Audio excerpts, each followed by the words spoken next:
And we are live. Welcome, guys. Welcome to Monday's People podcast. And today we have two amazing barons with us in the house. So this is a Divergent Motivation channel, which is the channel for all the divergents, like we are. And I think I'm going to start by letting you, Scott, say something, a little bit of an introduction.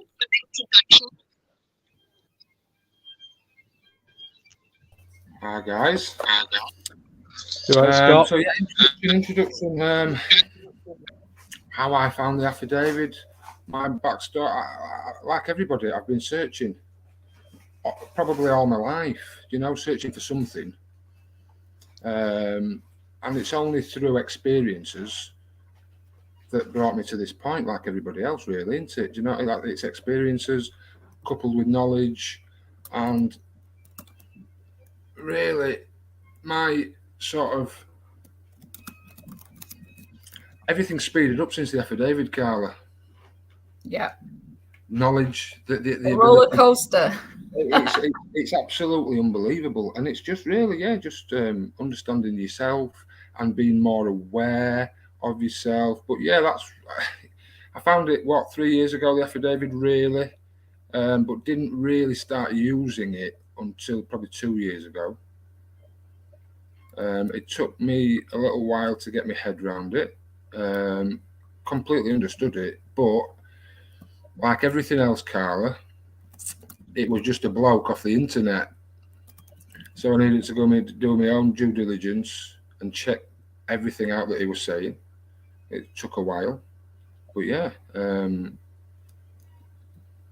that's really where it took off for me. Once I started using that document, then I wanted to get more involved in spreading the word, spreading the knowledge. So yeah, that's it really, Carla. Let's go to Darren. And we have Pete saying hi. Hi, Pete. Same with me, really. I mean, I didn't get on very well at school because I didn't like being told what to do. Started my own business at 21 because I didn't really like working for people. So you always question the people that alleged to have authority over you. And then, I got added to the group, the Correctly Unlawful group, by a friend, I think about a year ago. And then I knew a bit anyway. And then what got me to read it was it was a comment that Stacey put when I put one of these stupid comments that when you're starting out you think you know what you're talking about, and you put some stupid comments on there. But what got me to read it was about a year ago. I got a phone call. My niece's boyfriend had come off of his motorbike, and he hit a lamppost and got killed. Wow. And so I went down there to obviously, help my family out. And I couldn't get my head round why these police officers that didn't know the boy wouldn't let any of the family or his girlfriend be next to this lad, because they were treated as a crime scene. So all they were interested in, obviously now I know, was protecting and trying to find out if there was anyone to blame for this. This accident. It was just an accident. It was wet, and what it looked like to me was he caught a drain cover, and it put him offline, and he clipped the curb, and it just flicked him off, and it just happened that there was a lamp post there that he hit. And so I got a bit pissed off with one of the coppers because he wouldn't let anyone go down there. And I just thought, how can they do this? Like, how can they stop a family from being with this lad? And he was just led there, and nobody was around him, and I couldn't get my head around that. To me, that was just wrong. So yeah, basically, as soon as I got home from that, I started reading it, and basically for me, it was kind of everything I kind of knew, but written down properly in a way that you can now, now I know it, I can explain it to people with those words from the affidavit, and they get it because I can actually explain it correctly. Lot of bits in there that I didn't know about. The money, I knew there was, you've only got to read a banknote to see that it's not quite right, but you don't know the mechanics of it, do you? The affidavit is the mechanics of everything, and you can't argue it. It helps you break down everything that you had, but you didn't know how to express it, and all of a sudden here it is, a 65-page full of those breaking those mental blocks that we have, right?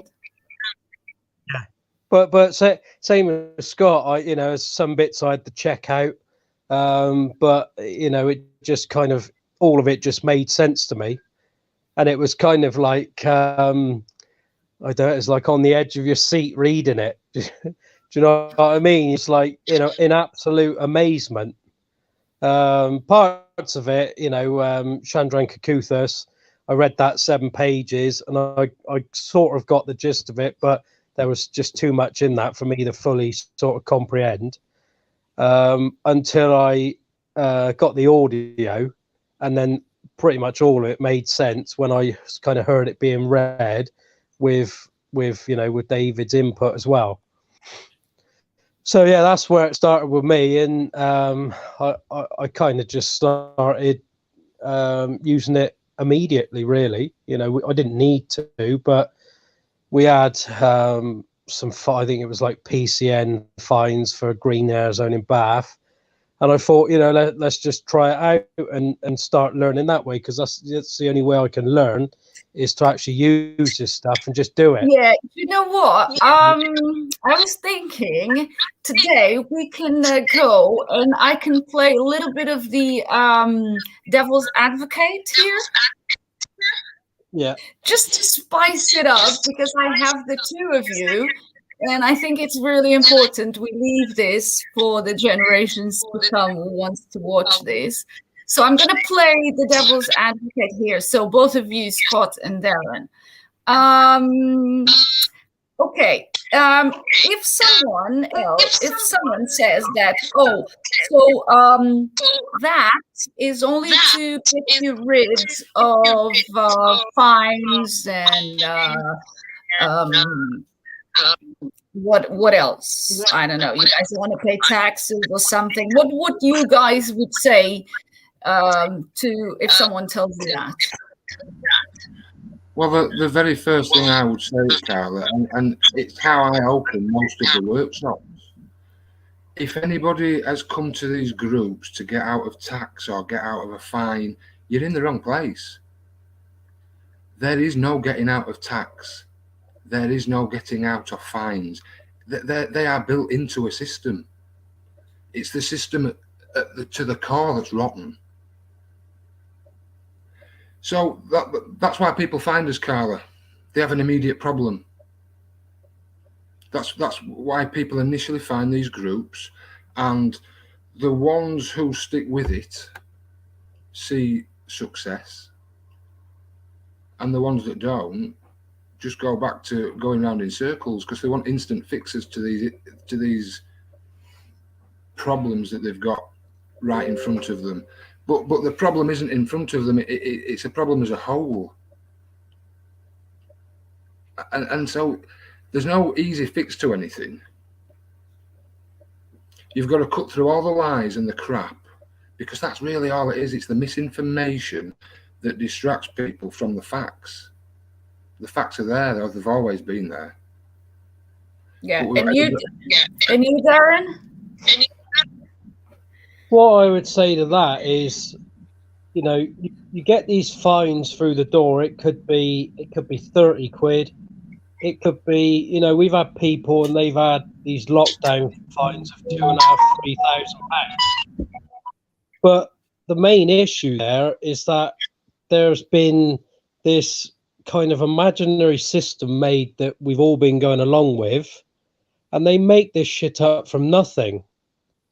So somebody somewhere knows full well they can't not know that if you're going to chuck a $2.5 grand fine through someone's door, you're going to cause them massive amounts of stress.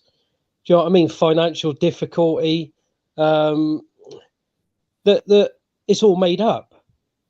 Somebody just made this shit up.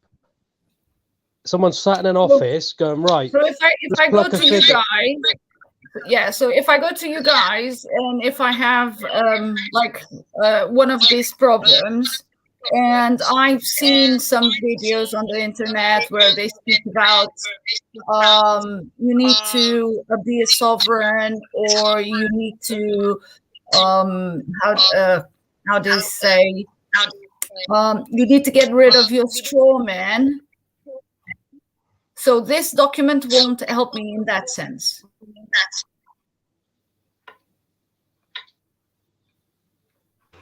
Well, it's perfect, this document.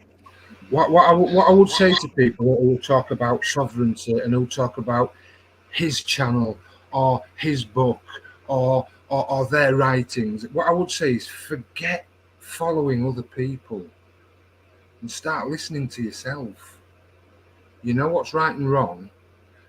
And once you've dealt with that in your head, all it's a matter of is facing up to the facts. And it really is that simple. I see it as that simple. People are hell-bent on protecting things that are not theirs. You know, the houses that we live in, did we create these things? Someone created them, Carla, but not me. You know, that the houses that we live in, they've been bought and sold 100 times, 10 times, 20 times. It's already been paid for, hasn't it? The system is built in a way that there is no escape. So there is no system to fight when you really look at it. There's no system to fight because, as we know, it's fraudulent from the outset. So therefore, it's void. So we're fighting against these institutions and these systems, and the very act of fighting against them actually gives them power. So get it on the page, understand who you are. Please let me just Darren, you have to go and start muting your mic every time you're not talking because it's echoing. And when you want to talk, when you want to talk, just unmute yourself, so we know that you want to jump in. I thought you were just giving me my opportunity when you unmute it. Well, yes, I am giving you the opportunity. Yeah, why not? But yeah, say this. I mean, when you're not really, we're not really challenging these people. We're just pointing out the facts to them. So once you know what's going on, how can you not point out to these people what they're doing here? Do you know what I mean? That's why I do it. That's why I do the liens and send these people the facts, because they need to know what they're doing is wrong. And once we all know what's right and wrong. That's just instilled in us as just it's a natural thing to know what's right and wrong. So these people need to know this. So and it's down the way. If I'm like, let's say if I have an urgent issue now, like I'm being chased by bailiffs or something, so this document won't do me any good, or will? Probably, Carla. One page out of that document will do the world of good. Just read Exhibit D. Yeah, the Companies House Act, right? How all documents should be signed. All documents, Carla. All documents, irrespective of where they come from. All documents must be signed the same way. So you only need to know that fact to know that the document. Did you say Exhibit D? I think is it Exhibit D? Companies House Act. Yeah. Let me push it. I'm sure you guys can see it on the screen, yeah? I think, Carla, it's one, maybe 2 pages in length. It's not a long exhibit. Yeah, here it is. Yeah, the Companies Act, sections 44, execution of documents. Yeah. Perfect. So just for a second, forget the rest of the document, the rest of the affidavit. Let's just stick with this one fact. Any document must be signed in accordance with this act. So people bang on about the signature. Well, look, the signature's not yours. It doesn't belong to us. It never has belonged to us. It belongs to the straw man. Every time you use that signature, you are using it for and on behalf of the straw man. Men and women don't need signatures to identify themselves. The straw man does need an identifying mark in the form of a signature, or in the case of this act, an affixed seal. Every company has a seal defining what that company is. Yeah, companies can't sign themselves. When they're signing documents between, council to council, or they're creating a new footpath, or anything like that, they will sign it in accordance with the company. So you can go online, and like mine, I've put in Bain's common seal, and you'll have to scroll through stuff, and you'll find documents on there that they've got their fixed common seal, and it's got a witness signature on it as well, which I found out tonight. The witnesses are solicitors that work within the company. Okay, but for someone that is starting now and that they got their head around the affidavit, yeah, so they might be questioning, what the hell do I do with this document? Like Scott was saying, let's forget the 63 pages and let's just focus on the on this Exhibit D alone. Okay, so now you read the Exhibit D, and you are adding that people need to understand the seal, the common seal, and the great seal. Yeah, but how? They will continue to say, how do I use it? What would you guys say to someone that keeps banging the same thing over and over again? Well, I'll tell you where I come from on this, Carla, right? So David Ward taught me to deal with just what's in front of you. Okay, so I now have a demand on paper that has to comply with this act. So I read this document that I have received, and I find out that it doesn't comply with this act. It's the first thing I do. So I need to start questioning now. I've had a so-called official document with a demand that doesn't meet the criteria of their own act. Now, hang on a minute. I mean, I'm not. Let's not call it fraud, Carla, but there's potential for fraudulent action here. Why wouldn't a company sign a document in accordance with the Companies Act? So alarm bells are now ringing in my head. Wow, okay. And Carla, this is a fact. You've got a piece of paper in your hand. You know yourself. They're never signed. No, today I don't know anything. Today I'm the devil's advocate. Okay. So today you've got a document. So today you've got a document in your hand with a demand that's unsigned. So any document that's unsigned is non-legal. If it's non-legal, it's non-enforceable. So the demand is non-enforceable. So you could go about your daily business. But, Carla, someone somewhere in an office is potentially committing fraud against you. So you that letter that's been sent now is actually the start of a contract. So who's going to be liable for this contract? Well, I'm certainly not going to allow the sender of this document to set the terms and conditions. I need to set the terms and conditions of this contract. So we ask for evidence, and the only reason we're asking for evidence of their claim is because there's potential fraud involved. It isn't signed in accordance with their own act. Yeah, guys, if you have any questions, just pop them in the comment section, and we will put them on the screen so Darren and Scott can answer them. And okay, so I go to another lovely question that we normally have. Okay, but so following the same train of thought, yeah, I have an issue and I have it now. And let's say that they are telling me that I have X days to comply, or else shit's gonna happen to me. So what would you guys say to someone that is saying that?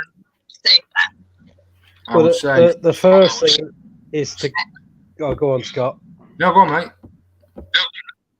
Well, the first thing I always do is to get whoever.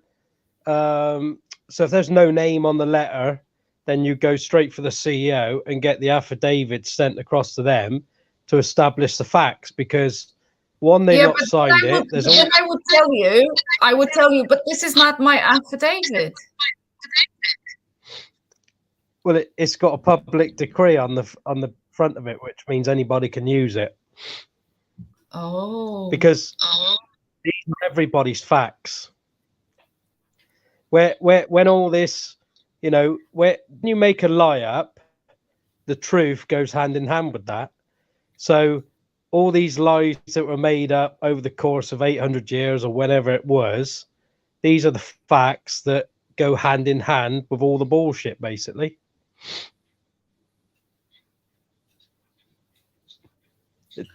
Carla, we've got a potentially fraudulent document in your hand. So now you need to establish the facts with the sender of that document. And do I send him all the 65 pages? Do I need to add something else? You can, by all means, add your own. Tell him why you're sending it. Tell him how long he's got to respond. And do make sure while you're telling him this that if he doesn't respond, then there is an agreement in place. Because it's important to understand what an agreement is. An agreement, Carla, is me agreeing to meet you at the pub at 7 o'clock. If I don't turn up, Carla, can you enforce anything? No. No, because there's no terms and conditions set formally. Yeah. And when it's on paper, it's formal. So someone is making a formal demand without signing the document. So we've got potential criminal activity. So all these idiots online saying throw it in the bin, throw it in the bin. Well, yeah, you can throw it in the bin, but when you throw it in the bin, you're ignoring fraud and you allow it to proliferate and it permeates society. Every aspect. So it starts at the top, but then every department below it becomes infected with the same corruption. Yeah. Okay. Let's go for that one. So let's say that again, I'm playing a character today, and because I just came now to the affidavit, and before I've been listening to the webcam needs idiots, and I've been following someone, and someone told me to write RTS in those letters and send them back. Well, by sending them back, you basically sending back evidence of fraud, or certainly potential fraud at this stage. And what we can do, we can escalate that document. They've tried to start a contract with you, so now you're going to finish that contract by being on the right side of it. using their own statutes against them, because that's all there is.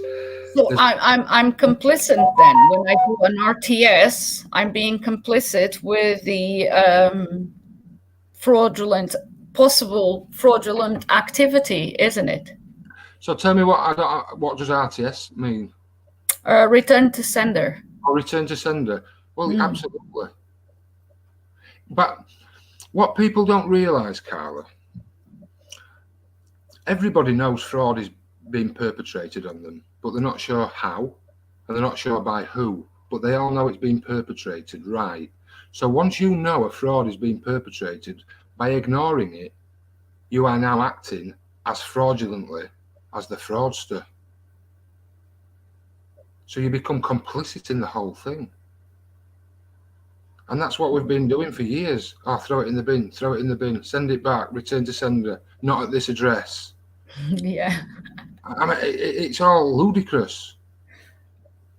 People getting bogged down in things that they think that they see, but actually, by using facts, using the things that are right in front of you, that can't be disguised and can't be obfuscated. And it's all about getting an agreement on the paper. Agreeing with someone in the pub, Carla, has no meaning. Yeah. It just means one party's pissed off because the other's not turned up, but you can't do anything about it. But putting it on the paper, and whilst ever we ignore it, it continues and gets worse. The longer we ignore it. Yeah, Darren, if you want to go ahead. Yeah, well, yeah, they're saying that they're just you are then complicit. How could someone's trying to commit fraud against you, potentially commit fraud against you? Why would you ignore that? You know, and you can't just bury your head in the sand and just, this ain't happening when you've got a 65. But someone else told me. Someone else told me to do it. Well, then it would need. You've got a 65-page agreed facts. Agreed with, was it 657 MPs have agreed to this? Yeah, but it's too hard for me to read, Darren. It's too hard. Well, if it, then you need to get the audio. Then there's plenty of things to do. You either read it or you bury your fucking head in the sand. And wait for it to get worse, because it's not going to get better, is it? I prefer to be a chicken and run away, because when I run away, I don't have to face a reality and I don't have to be responsible. So I thought that RTS was something that I could do. Well, that reality is going to come for you one day. Yeah. Isn't it? Everything's getting more expensive. People got less and less cash. It's coming from one way or another. And by burying your head in the sand on a small problem, you've then lost your opportunity to gain experience for when the big problem comes around. It's all about. That one of the things that I don't like to admit is that I am scared. We're all scared, Carla. Yeah, we're all scared. We're all here in the zone. We've got to pull our big pants up because no one else is going to do it, Carla. Yeah, you came to us looking at this affidavit. We didn't come to you. You brought your problems to us. We can't sort your problems out, but we can help you sort them out. But you've also created these problems by going along with this your entire life. So these problems are all of our problems, because we've accepted the services when we know that, everybody knows deep down that it's a big con, that everybody's been paying too much. You've still carried on accepting it. Nobody's done anything about it. So you appear to be in their system. So you'll be treated as if you are in their system. Okay, so if I use this affidavit, then will it affect my credit score?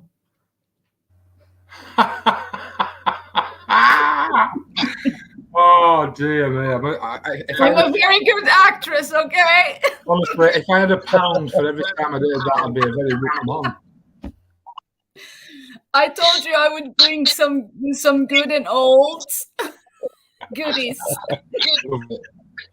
I mean, You do see that one. Yeah, we'd have to widen out the affidavit, and we'd have to bring parts of that affidavit back then for you to understand the credit and debt system.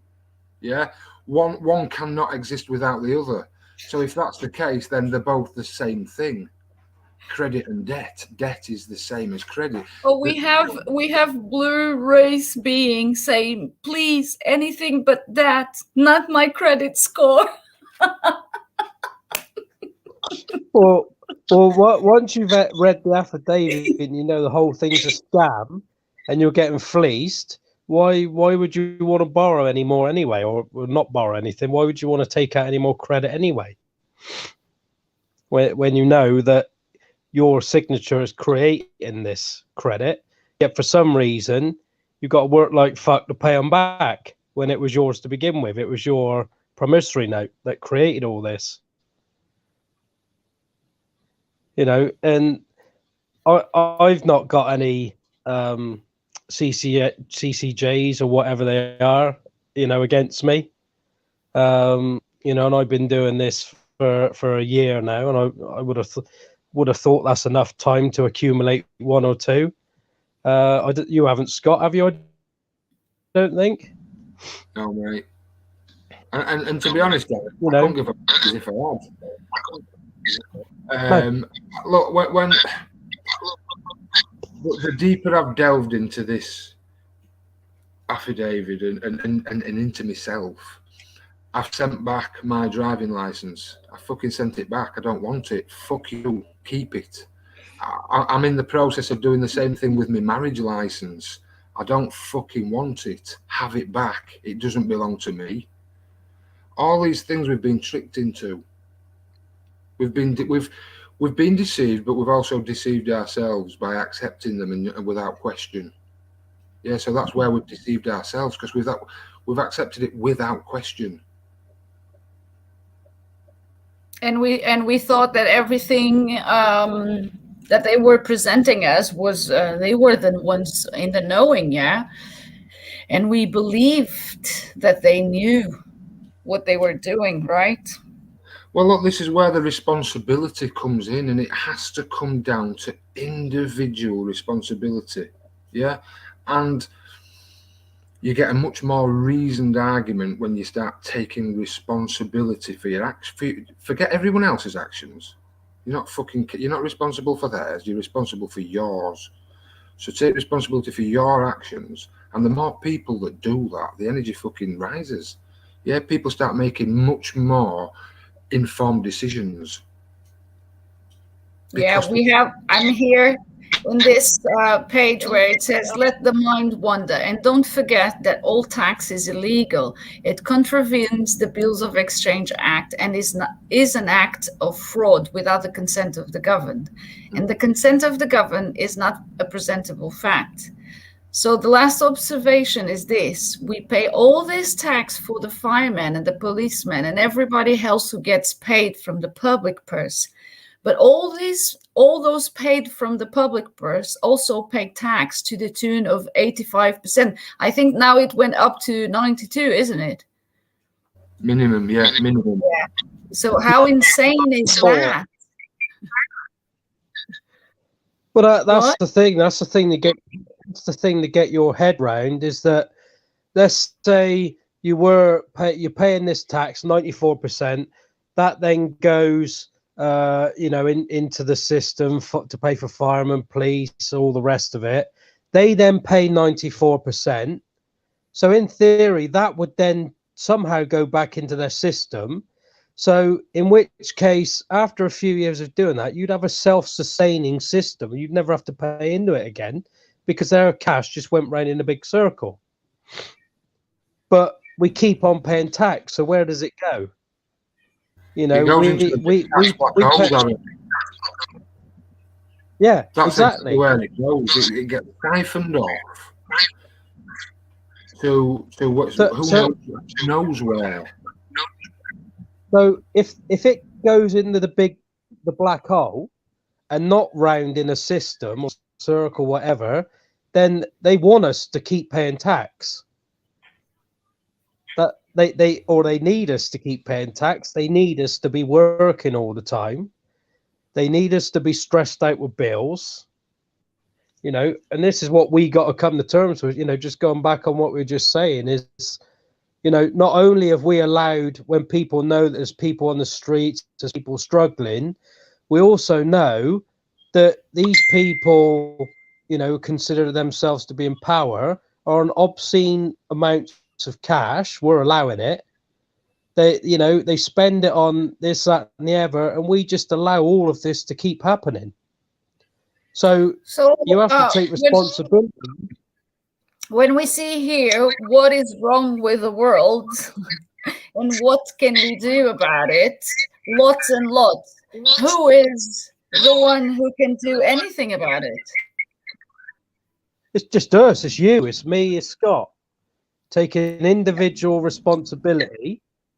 It's only the individual. This can only be done one man or woman at a time. But if it's 20 million men or women at a time, then we'll start to see change. But people are fucked when their bin's not emptied, aren't they? Do you know what I mean? They don't know what to do with themselves. Exactly. they can't work out. So yeah, this is where we are. We're taking responsibility for what we've done. Because you have to. Each action, each time that we show them the fact, and each time that we show them that we know, that's a winning situation. When we are doing something, even if it's a little thing that you might think it's a little thing, it's already a good thing. Instead of running, I'm facing those little demons that want to get that faith and belief out of my pocket. Yeah, so I just found 14 solicitors that work for Bath and North East Somerset Council. So I found I found 2 of their email addresses and a generic one for all of them. So they'll be getting the affidavit. And then they know that we know. Yeah, exactly. And what would happen if 1,000 people did that in my area? Yeah. I think they'd shit themselves. So this is what it's about. It's getting your local people to really, question, well, what the fuck's going on here? I really do need to do something. And all of this can be done, sat in the armchair at home. Yeah, we have Marco saying that people pay to live. Doesn't make sense anymore. Any of you want to comment that?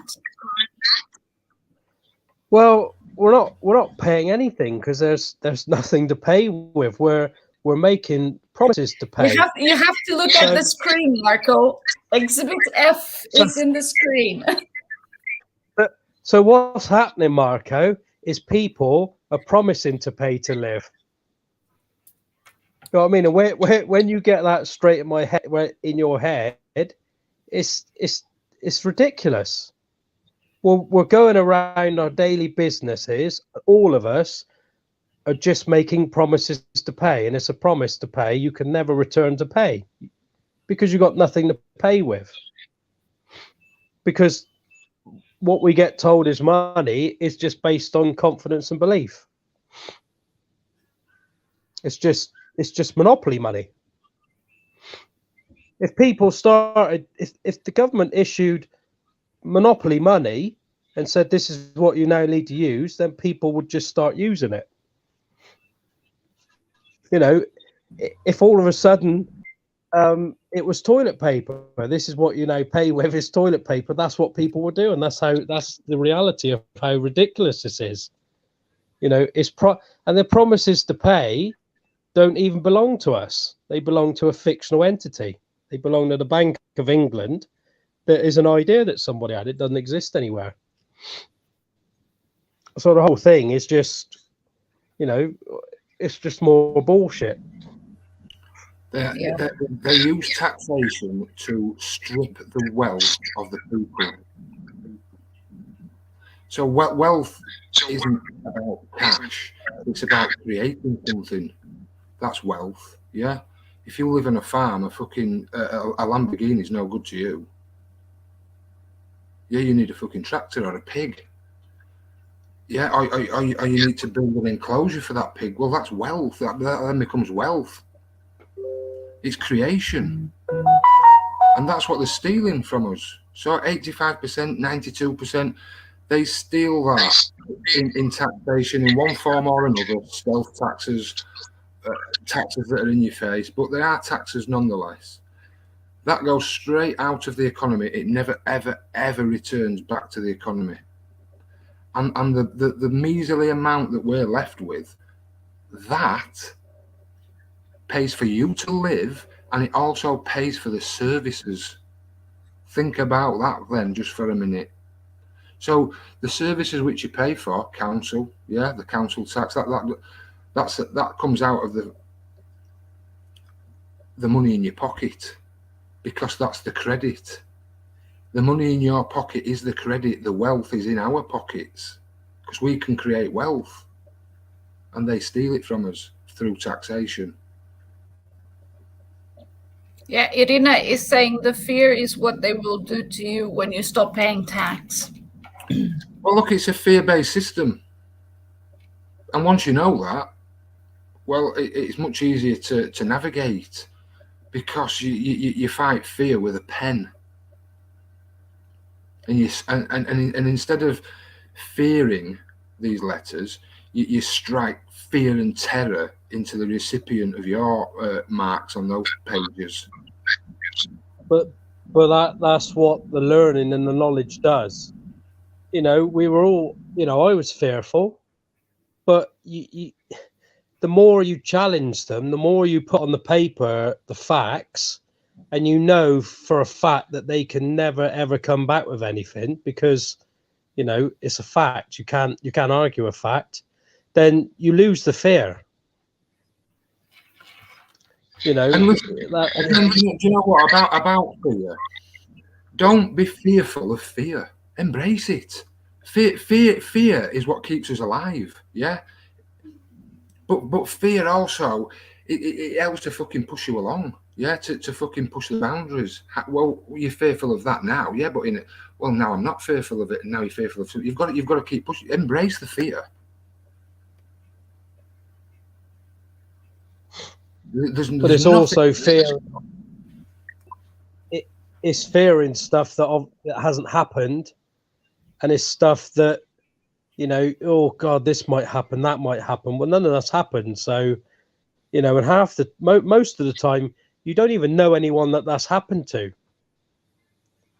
So, you know, it's coming from, I don't know where it's coming from. It's probably TV. It's probably instilled in you from TV, I would have thought. Just stuff you've seen on TV that you think. I think it comes from early age, from your parents. Everybody shouting, "Oh, don't go there! You're gonna fall! You're gonna fall! Oh God!" You know, it starts really early. Little bits of fear here, little bits of fear there, and Carol, let them fall and cut the knee. They might not fall. They might not do that again. Yeah, they have to learn. Look, yeah, absolutely. We're not talking about throwing your children under buses. We're talking about letting them live and letting them fucking explore the surroundings and fall over, because that's what you do in your surroundings. But again, that it's like dealing with this. That comes with time from having kids. You know, so there's stuff our third daughter does that we wouldn't have let I first do. So it comes with time and experience, the same as when you're dealing with these fraudsters. It comes with time and experience that you'll deal with them a lot better. You know, uh, that's how it goes. It's just Yeah, we experience. have Blu-rays being saying I was quite fearful in the beginning, but just doing a lien really helped to overcome it. So Yeah. here we have it. I would agree, because if you've got the ability to pick up the knowledge of being able to write a lien quickly, right? Just the process, of the 6-week process, you can't understand the lien until you've actually done it yourself. I read fucking countless liens, and well, when is it a lien? What when do I call it a lien? Is each letter a lien? But it was going through the process, the etiquette of everything, and some people need to be taught that. Some people pick it up really easily, but it's all about an agreement. That's all we're doing. We've got to, don't forget. Let's break it down into them simple. I don't know if you guys felt the same thing, but now I'm not in the role anymore. Now I am me again. So I don't know if you guys felt the same thing, that because we didn't have any urgent matter to deal with, the way we went through the affidavit and the liens were more I don't know, for me it was like, wow, I want to know everything about everything. How the how and the why did he wrote this, how did he wrote this, why did he choose this method, why a security by a way of a lien, what is a security, what is a lien. I don't know if you guys felt the same thing or not. For me, Carla, it was all about the why. Why did he come to this conclusion? Yeah, why? I'd heard of liens, but I'd never really seen an explanation of what a lien was, really. I never heard about liens, man. I knew what a lien was. I was completely... Well, let me rephrase that. I thought I knew what a lien was. Yeah. Until I read David's work, and now I understand what a lien is. Yeah. It's an agreement to a future debt. That's all it is. But how can you force someone into an agreement, Carla? You can't. You can't just force someone. You can't just send someone 6 letters and force them into an agreement, surely. Yeah. No, of course you can't. That's when the reading and understanding of how he wrote them, the wording, is creating a contract, is what he's doing. And you get to the end of the contract and there's no disagreement, Carla. There's no disagreement to the terms of the contract. Therefore, by default, there's an agreement. Wow. Okay. Wow. Guys, if you have any doubts, just put them in the comment section, and so we can have Darren and Scott hopefully expand a little bit more of your brains. Picking up on that, Scott, I'm going to go to that role again, okay? And in that role, I would say, okay, but someone told me that an affidavit is hearsay. It has no standing. What will you guys reply to that one? Well, again, it's the follow-up, isn't it? Just sending someone an affidavit and getting an agreement in place is one thing. Great. Now he pushed it forward with the lien. Yeah, he's now got an agreement in place and now he's pushing it forward. Yeah, he's creating individual agreements now. Anyone coming at him from that point forward, claiming authority under an act or statute, it was won before he even put pen to paper. Because facts can't be disagreed with, Carla. And that is the beauty of a fact. We might not like the fact, it might not suit our narrative, but it's a fact. So when you use facts, only a fool would disagree with facts. And this is the perfect method to use because no one's going to disagree with it. And so he uses the age-old legal principle of tacit agreement, which is what they use in the first place by sending you that document. Oh, I'll send it back, I'll throw it in the bin. You've just created an agreement. So we use the same method. And no one will ever admit on paper, or they'll never admit that they're a fraudster. So how do you get someone to admit? By not denying. By staying silent. Correct. That's not denying. You're giving them an opportunity over 6 weeks. Yeah. So it's not just a quick letter. This is over a 6-week period. We're still waiting. We're still waiting for proof of claim. Yeah. But all the time we're creating the agreement. If you don't provide the material evidence, this is what you are agreeing to. And if there's proof of claim, they got whole teams working on this stuff. They'll get it to you pretty quick, and they tear this document to pieces.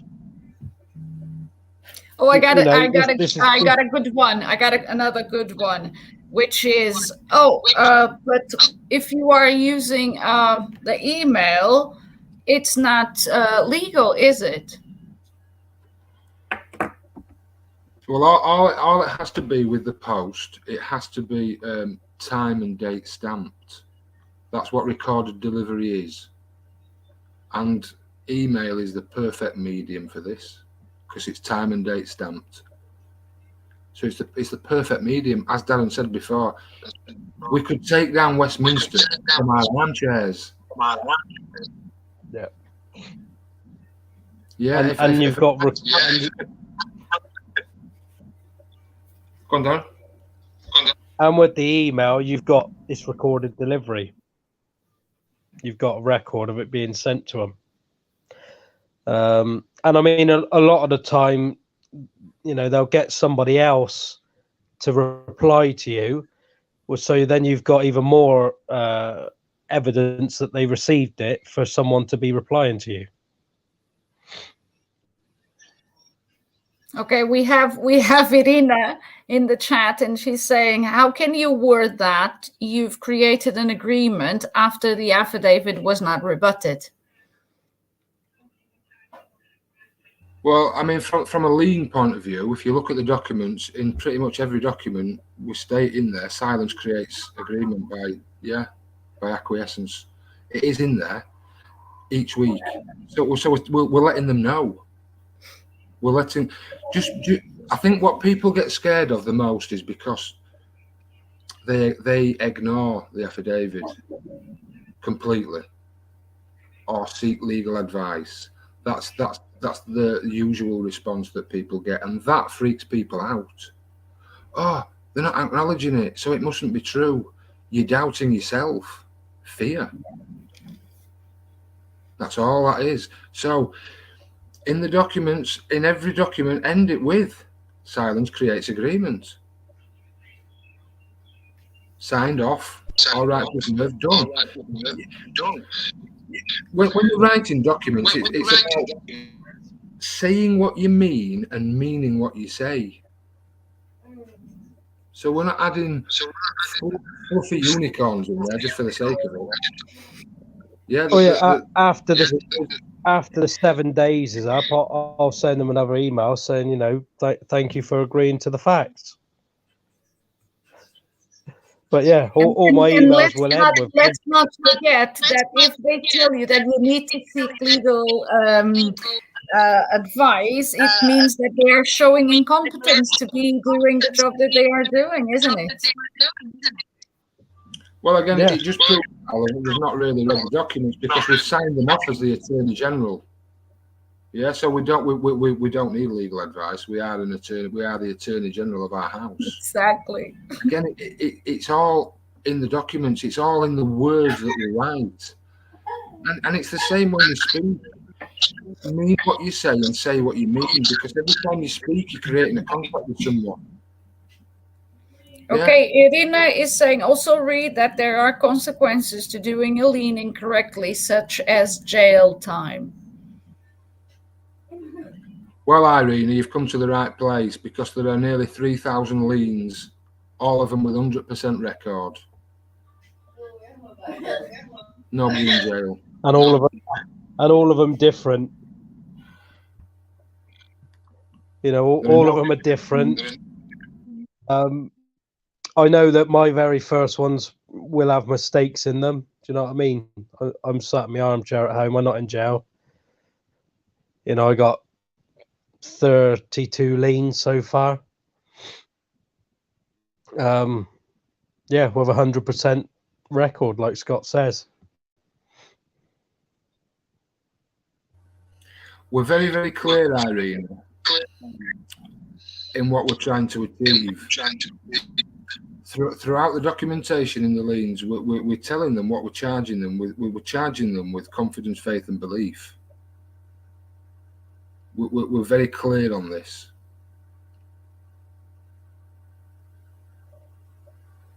We're dealing just in facts, and they're indisputable facts.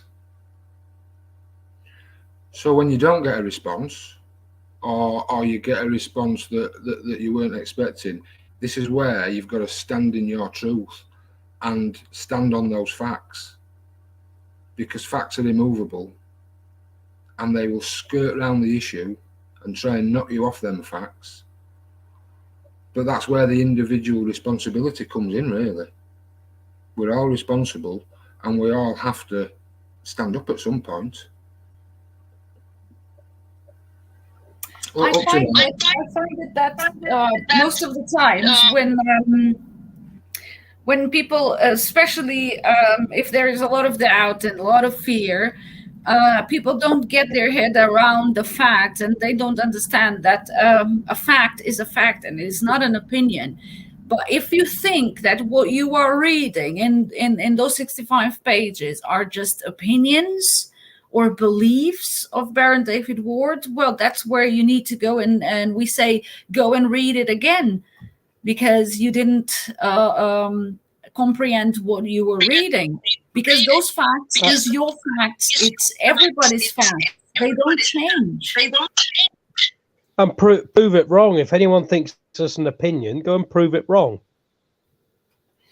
Exactly. You know, you cannot prove it wrong. It's cast iron facts. You know, and it's very, very simple. No man or woman can create an obligation for anybody else. You've got no legal agreement with the men and women in Westminster. So how can they govern you? How can they tell you what to do? You know, when you know yourself, why I've never even spoken to these people. You know, it just comes down to that very just like common sense and critical thinking, isn't it? Yes, yeah. we are told that, yes, we are told there's a government. Yes, of course, but you've never had a conversation with them. Well, so which we know that there is no government. It's a corporation. And no one agreed to be ruled or legislated or statute by a company, right? Yeah, and these acts and statutes and legislation, it's just something that somebody writ down on some paper at some point. You know, we only see these things on the internet, so you don't even know if an original copy exists anywhere, because nobody's ever seen it. So as far as we're aware, is you get told, oh, this act, that act, you know, this section, right? Well, it's on an internet website which somebody created, so you know, you don't even know if there's original copies of these. I think it's all. Carla, you said something important. When you understand that the government is just a company, that's when things click into place, really. Because we're a company. And all companies can only deal with companies, not with you.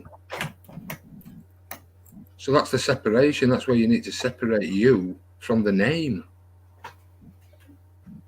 This name that they chase.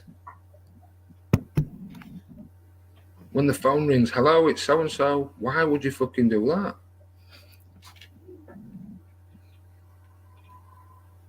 Nobody, everyone takes on these obligations that they believe they've got. Oh, I must answer the phone. Oh, I must answer the door. Oh, I must speak to them because they've spoken to me. It's like social compliance. Yeah. It's almost, well, it's expected, so I must do it. No. Your job is to fucking question things. Yeah, if you can see wrong, then your job is to question that wrong and not wait for somebody else to come and question it, not when you've seen the wrong.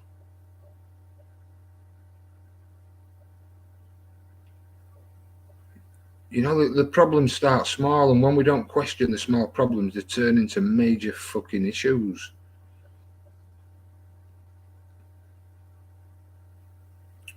But do you know what, Carl? Going back to the affidavit, Carla. Yep. Because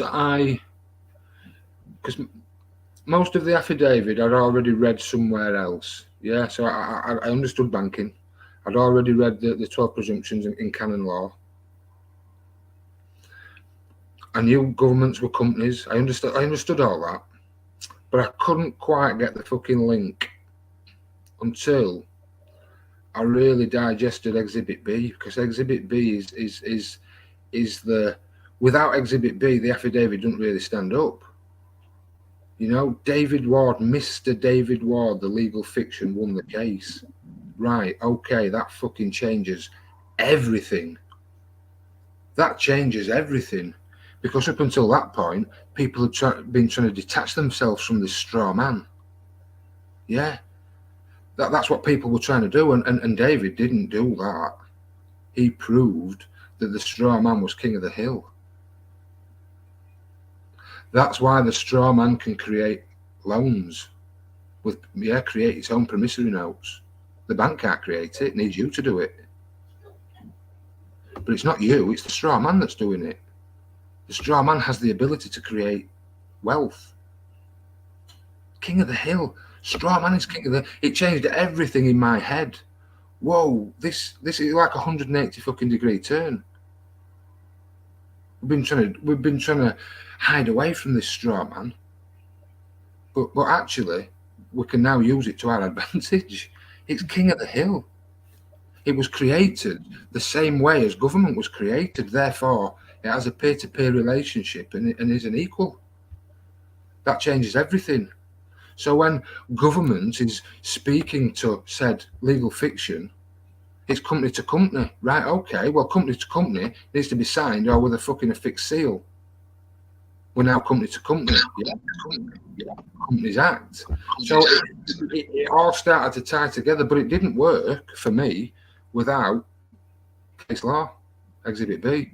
Because case law, it ties everything together because it proves without any shadow of a doubt, and it's signed and sealed, no contest. Let's touch on that one, because I've seen, especially throughout this year, the last year, I hope I will not see any more of that BS. But there was a lot of comments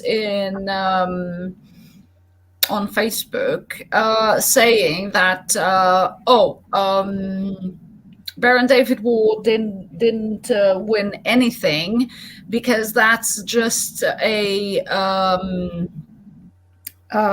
was just a PCN. So he didn't win anything because that didn't win even to a court. And we saw, I mean, you and me and Darren, we saw a lot of posts like this throughout the entire year. And what is it that you and Darren have to say to people that fail to rebut the affidavit but prefer to spew that BS of an argument? I don't even call it an argument Well, look, because yeah, I it's classify not. it as I think another. that's the point, Carla. That when you're dealing just with facts, they're immutable, right? Immovable. So it removes the argument.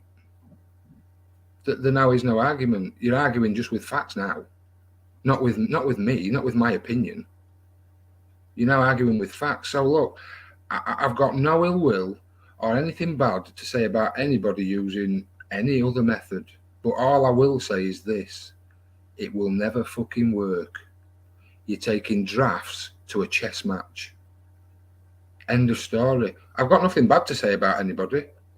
Yeah, people are desperate and they're trying all sorts in the courts, out of the courts. They're trying all sorts, and I'm all for that, Carla.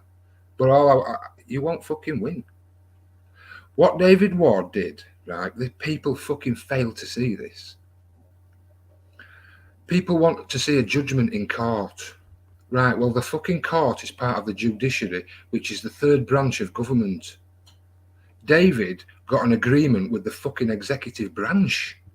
The highest. Wait, let me put that one on the screen, because I think you're going to touch a very important subject, which I think that's what people is missing to understand, which is this one. Yeah. Absolutely. Okay, go ahead. It's done. So these principal legal embodiments, these are, what are they? The companies. It's a title that's created, right? And government believe they've got a claim to that title. So there's no ownership. Government don't claim to own the straw man. You can't own the straw man. But it exists on paper. There's a claim to it, that's all. And every time there's a title, the title created, which is a company, it's just a title that's created, and then there's a claim to it. But all these titles are created as equals. And any office that's part, so if we look at the principal legal embodiment, that is H Empowerment and Government, it's equal in status to Mr. Scott Herbert, the principal legal embodiment. Yeah. And within government, then we go down this list. Within government, then there are officers within government. And there's a hierarchical structure to it, yeah? And the highest office is where the CEO is. That's the executive office. And David Ward got an agreement with the executive office. So the one above that. See the office of executive? Yeah. The one above it? Yeah, this one. So you've got the office of executive, which is the highest office. And then the next office down is the CEO's office. Yeah. So the CEO is head of the executive office. And for people to understand which one would be here, who is here on the chief executive office. So who is here would be Boris Johnson. Yeah. Or the Prime Minister. They'll be the head honcho. Where we're concerned, Carla, it would be Baron Scott, the man. I'm the CEO of Mr. Scott Herbert. I decide what happens to Mr. Scott Herbert. Yeah? Yeah. So Mr. Scott Herbert, the man, isn't Mr. Scott Herbert, the legal fiction.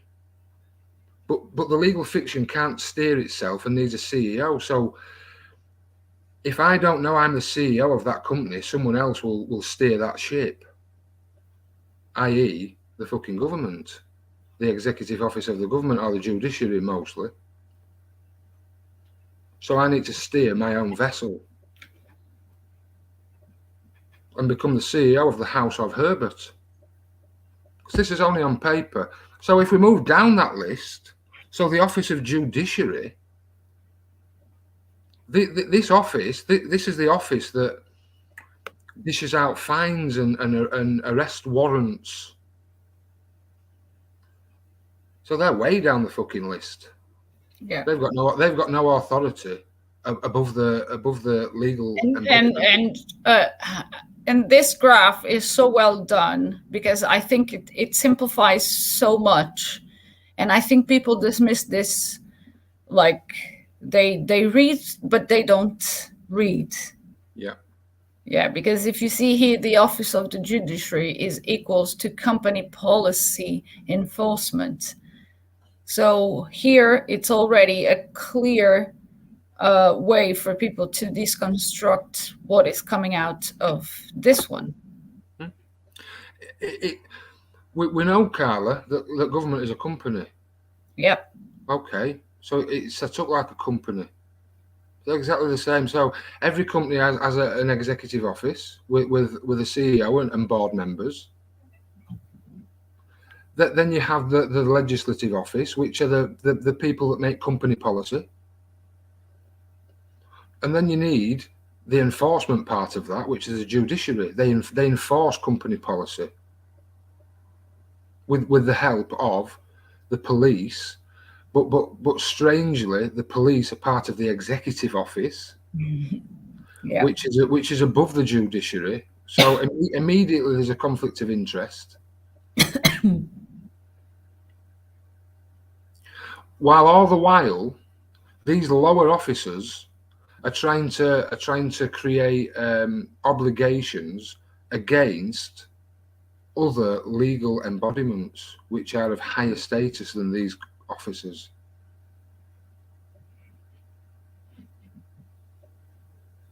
And Darren, do you want to add something?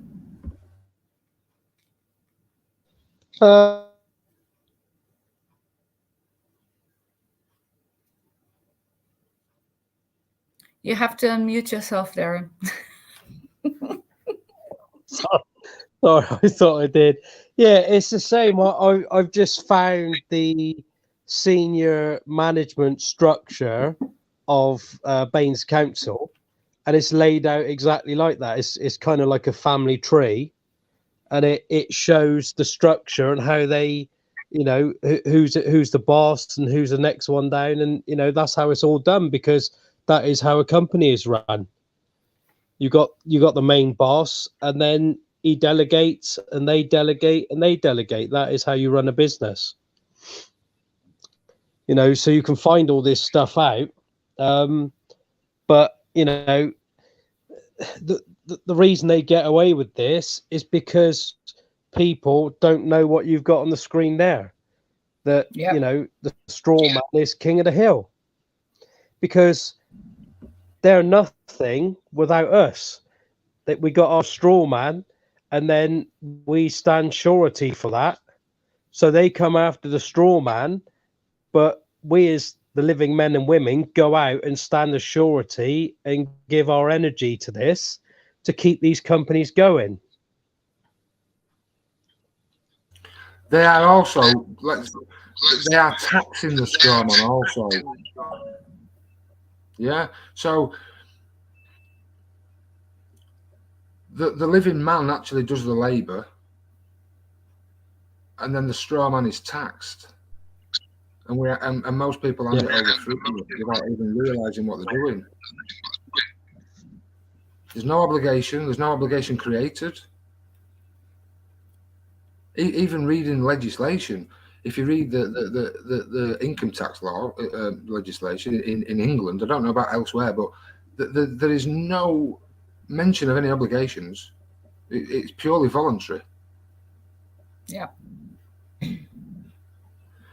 So understand. So look, this is why it took me some reconciling, Carla. When I came across this document, I knew most of it, so it was like, old news. But this Exhibit B kept nagging at me, because you're right. I also, it's not been through the courts. It hasn't been to any court. It's a fucking tribunal. Yes, Scott, he kept saying. Yes, Scott. But who's the fucking agreement with? Well, it's with council. Where are the fucking council? Well, where are they? They're part of fucking executive office. And look at the fucking graph, dickhead. This is what he kept saying to me. Look at the graph. Look at the graph. Wow. Okay. So the fucking judiciary is below the executive. and I'm above it all. Now it makes sense. So he's got an agreement with the executive office, so the top office of government. Oh, why would you want an agreement with the fucking courts? It's 3 officers below. You've got an agreement with the fucking head honchos. Then it all clicked into place, Carla. Then I got it. Then I understood the affidavit as a whole, because it doesn't work without Exhibit B. I mean, it does, but it's a hard sell. Exhibit B proves without doubt that the legal fiction exists, and it can only exist on paper. David proved it. Now we've got fucking proof, right? Now we've got them by bollocks. And that's why he put this affidavit together, on the strength of that fucking PCN. People dismiss it as a parking ticket.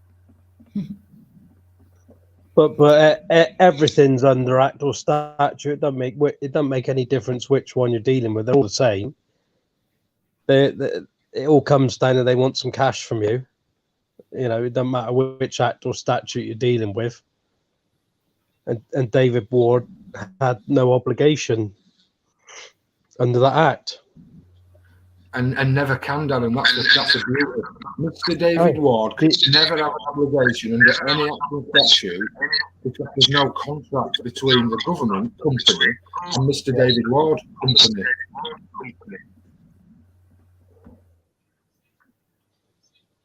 It's poetry, Carla. Exhibit B. Yeah. When it fucking sinks in, it's like a wow moment. Wow.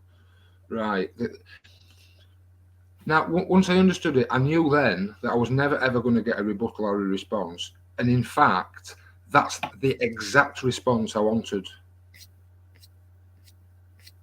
Oh, that's another good one. So when people tell us, where are the results? How was it that you were successful? Where can I see how successful you were? Hey, look, every document is an agreement. We've lost count, Carla. There's 3,000 at least, and all 3,000 are agreements to the facts presented within the documents. And because they're agreements, there's no disagreements whatsoever. So therefore, they stand as fact. You know, another has. We've proven in the lien that you're making claims under an act. Prove you have the authority to use the acts and statutes to make claims.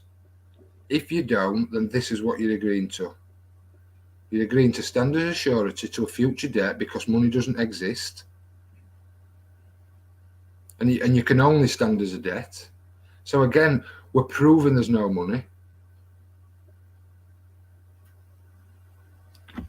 And all the while, this is a 6-week process, and there's never a disagreement. Therefore, there's no fucking disagreement. The agreement's to the facts. It's a court of record outside of the courts. We don't need the courts because there's no disagreement. Exactly. You only need the courts when there is a disagreement. Yeah, there now needs to be a judgment. And that's the beauty. People can't get their heads around it. Well, where's the money? That's another one, Carla. Where's the money? What fucking money? We've proven there is none. Only fucking credit. You can only promise to pay. Yeah. So what are you expecting? We need people to jump on board and understand the facts. There is no money. You're not paying for anything. In fact, every time you spend any of your cash in whatever country you're in, number one, you're committing fraud. And number two, you're actually creating more debt because you're creating more promises to pay. So that adds to the national debt. Yeah. And then that national debt you are saddled with through surety because you stood as the surety when in fact you created the credit in the first place. So that's why we take control back. Instead of using the government to create the wealth and to create the cash through bonds and pledges, we've proven the fraudulence. So we're removing that function from government, and we're able to create that cash outside of the system. Go ahead, Darren. That's it. You know, if you're, it's like Scott said earlier, all these houses, they got paid for when they were built. So if you go and borrow, you know, 100 grand to buy a house, you've created 100 grand. You've then got to pay the bank back 100 grand plus 100 grand in interest. So all you've done is created 300 grand's worth of debt, because nothing has been created from that, because the house that you've bought for 100 grand was paid for when it was built. And that's why, you know, you can go on the internet and look at, you know, why is every country or how much is it in debt? It's because we create nothing but debt. Every time new money is created, it is debt. You know, it is. How can you ever pay it back? You can never pay back debt when there's not only promises to pay. And you know, going back to your other question, what people are looking for is you send the affidavit off, and then the council write back and go, you know, we're really sorry, Mr. Herbert. You're right. You don't have to pay anything. We've been committing fraud. That's what people are looking for. Yeah. You know, you can't be that fucking stupid to think that's ever going to happen, because the consequences of them writing that letter just fucks all of them, you know, really quickly. You know, there is a video of Baron David Ward saying just that the letter that he received the other day after the email of no contest, it's deliberately, because nothing that they do, it's just like, oh yeah, we slipped. No, it was deliberately, because they needed that a guy found that stranded computers and the Lord Chief Justice and work it backwards, right? And that's exactly what Darren did. And everything's there. All of the information that we need is all out there. It's just it takes time to go through it and find all these things. You know, they give us everything we need, but it's lazy. Exactly, and it's it's the reason why you're at work 5-6 days a week, so it's very hard to discover this. And they know that. You don't want and read a 100-page document just with one act. You know, when there's 8 million to look at, you know, you can't remember these things. So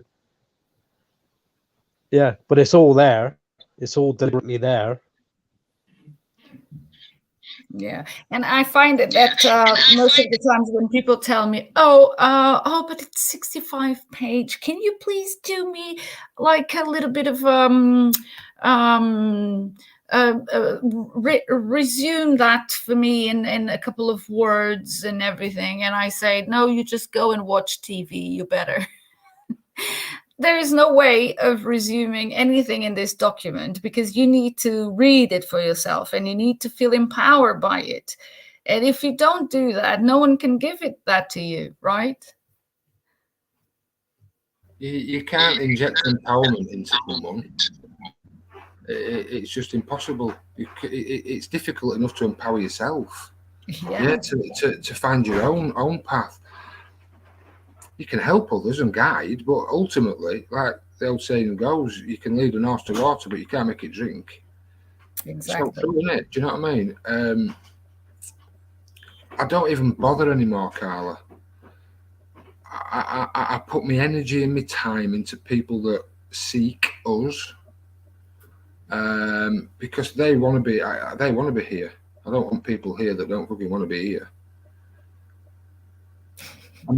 More and more people are coming though, Carly, yeah, because more and more people are being squeezed. What they don't realise is that there's going to be a next round of businesses that are shutting by minute.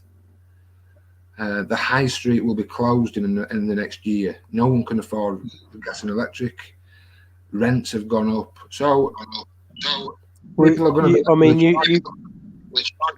be... we can see locally what's happening is they're trying to open like council owned like shopping centres. So all that'll happen is they'll open them. It'll be slightly cheaper than the high street, and everyone will use them for convenience, the same as the supermarkets. You know, you used to have to go to the butcher, the greengrocer, and all different places. Then they open the supermarkets. It's all convenient. It's all there. So all the greengrocers and butchers have all closed down, and that'll go exactly the same way. And this is happening. I know it's happening in New Zealand. You know, local businesses. I use local businesses and speak to the owners of these businesses, and they're all worried. With rising rents and utilities, and yeah, they can't see it though, Carla. Yeah, They still can't. They're still looking to government for the answers when they're creating the problems. We need some sort of collective society. I believe so, but it has to be for and by the people. Yeah, there has to be some form of governance, but it has to be for the people and by the people. I know David would always said for and by the people. It has to be, otherwise there is no fucking governance. If you've got no say, there's no fucking governance. You're being dictated to. But it'll probably have to happen on a smaller scale, Carla, regional. Yeah. People will start turning their backs on these institutions because these institutions are changing. NHS is changed beyond all belief and will never go back to how it was. It will continue to develop into what they want. And all the institutions will do the same. And, you know, police, these are institutions.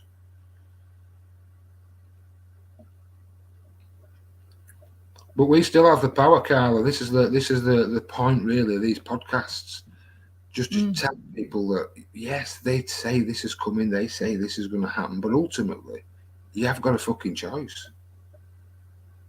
Well, I hope that after this one and all the videos that I have on the channel, people, if you don't like to read, I mean, we just put everything out there so you can go and have a look. There is a file just with Baron David Ward's videos. And I mean, what else? I mean, there is so much we can do. And I think it's good for us to touch on this subject now, because we've been with the affidavit for quite a while now, and we understood that what's next. Yeah. So I don't know if you guys want to touch a little bit on that area now. What's after the affidavit? Well, I mean, not after, because the affidavit is our foundation, so we will always stay with us. But what's next for us? For me, for Scott, it's, you know, this is a numbers game to change this, and that is going to take time, and we can't sit round waiting that long. So, you know, I'm selling, you know, I've run a business since I was 21, built up quite a lot of equipment, you know, we bought a house and that. So I'm selling all of it, and I'm going to move, you know, hopefully to Scotland, the middle of nowhere, and just try and sustain ourselves, you know, and try not to need the cash, because the cash is the problem, you know, and if I can reduce that, then I'm not giving it, you know, 94% of my life to them, and show people how it can be done. So our plan will be to home educate our kids and kind of build a base where we're to, and try and get more people involved in that who don't like the schooling system, or they know something's wrong and they want to start taking responsibility. Well, we can have a base where they can come and do that. And that's all we can do. And while we're doing that, we'll be hopefully be able to get more gatherings together, and get on the road and go and talk to people face to face, and just trying to let people know what's going on, just try and educate them, really. We have someone calling you to another part of the planet.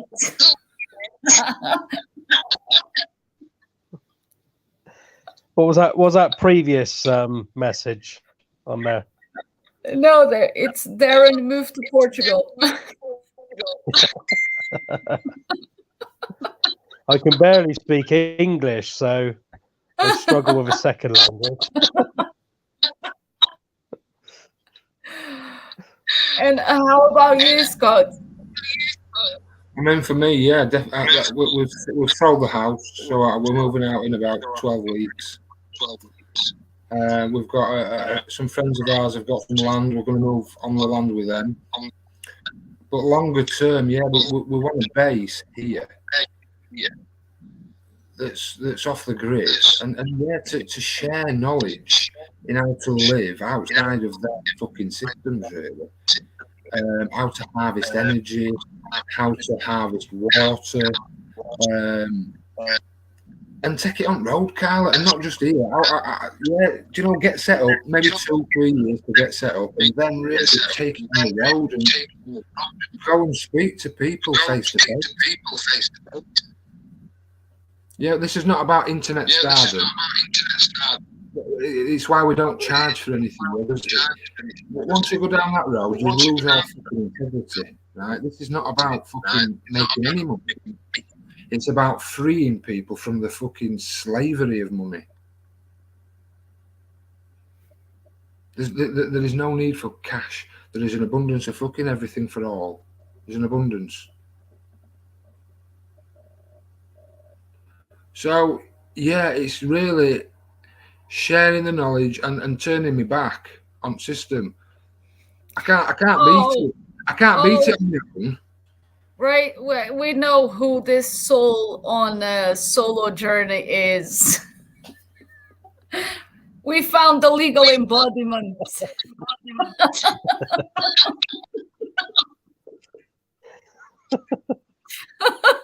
There she is. Scott as well. Get off the island.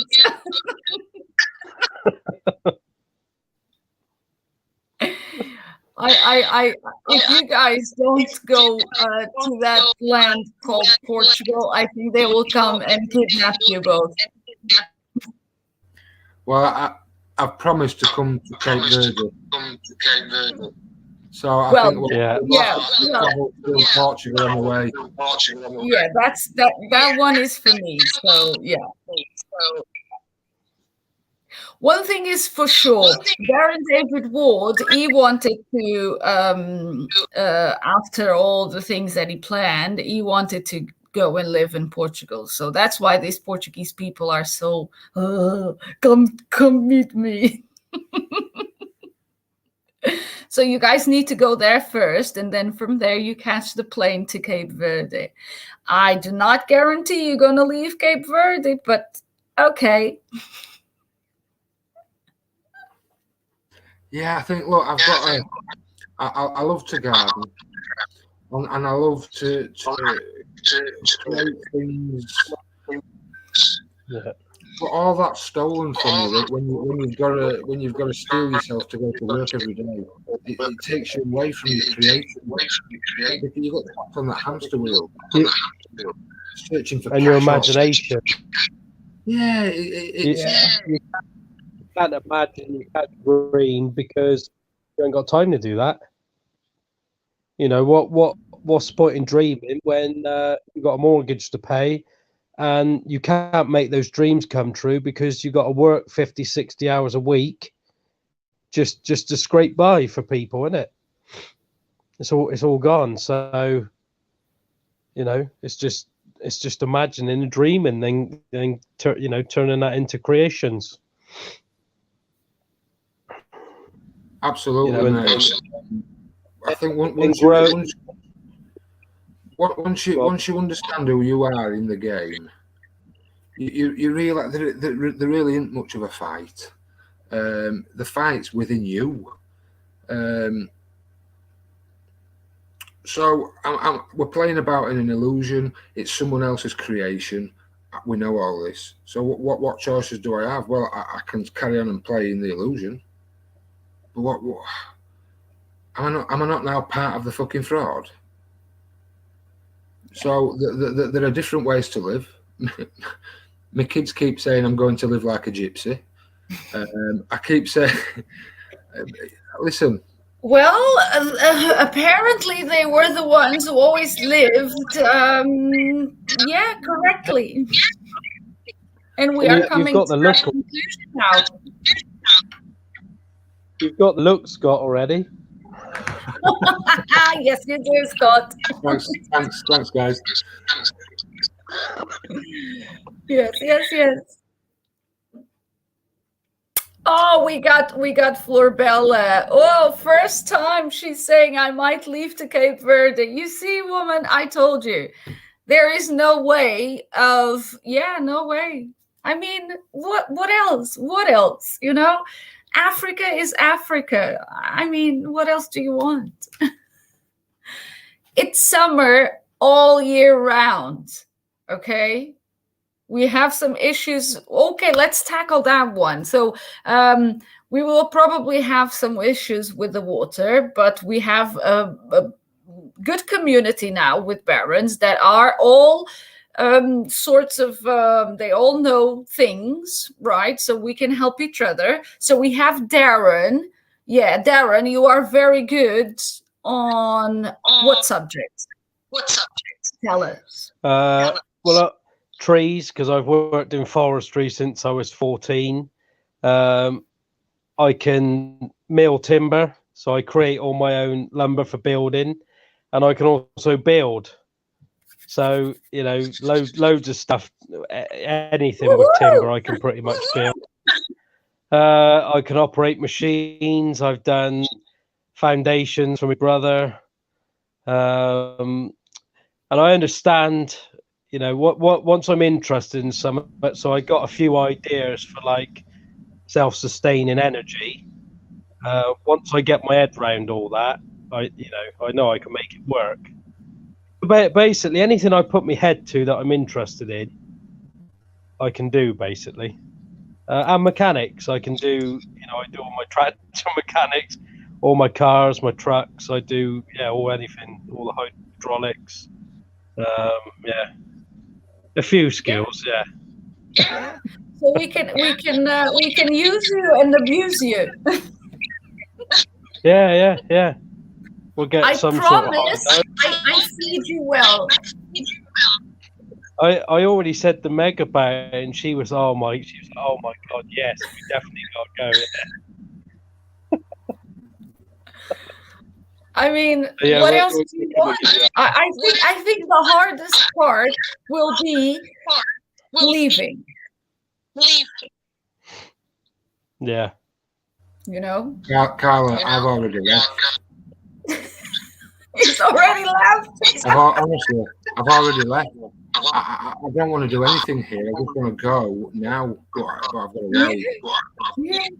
Yeah, I'm in the same mindset. Someone's saying that you look like an Amish. Oh, thank you. Do you know what? It's funny because my wife says that as well. Yeah. You see? Pete is saying my plan too. We have, 100% agree with Pete. And we have water and electricity for fridge is essential. Well, no, it's not necessarily essential. Not necessarily. There are other ways. Yeah, you can dig a fucking hole and use water to cool it.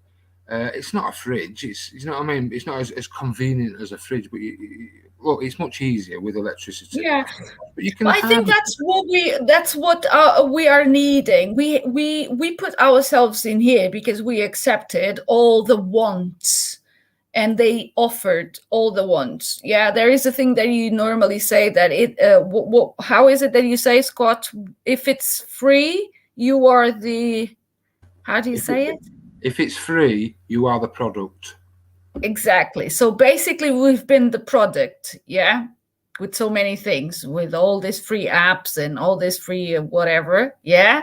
It's always we are the product. So maybe we need to go back and get rid of the wants and start becoming more active with our imagination. But the thing is, you only need these things that make your life easier because you've got no time to do it any other way. Exactly. You got to have a fridge because you ain't got any time to create anything else. Mm-hmm. So it's easier just to get a fridge, or time to grow your own veg and have it on hand. You haven't got time to grow that veg and then can it and preserve it. So you've got to have these conveniences because all your time is taken up by working to pay the tax man.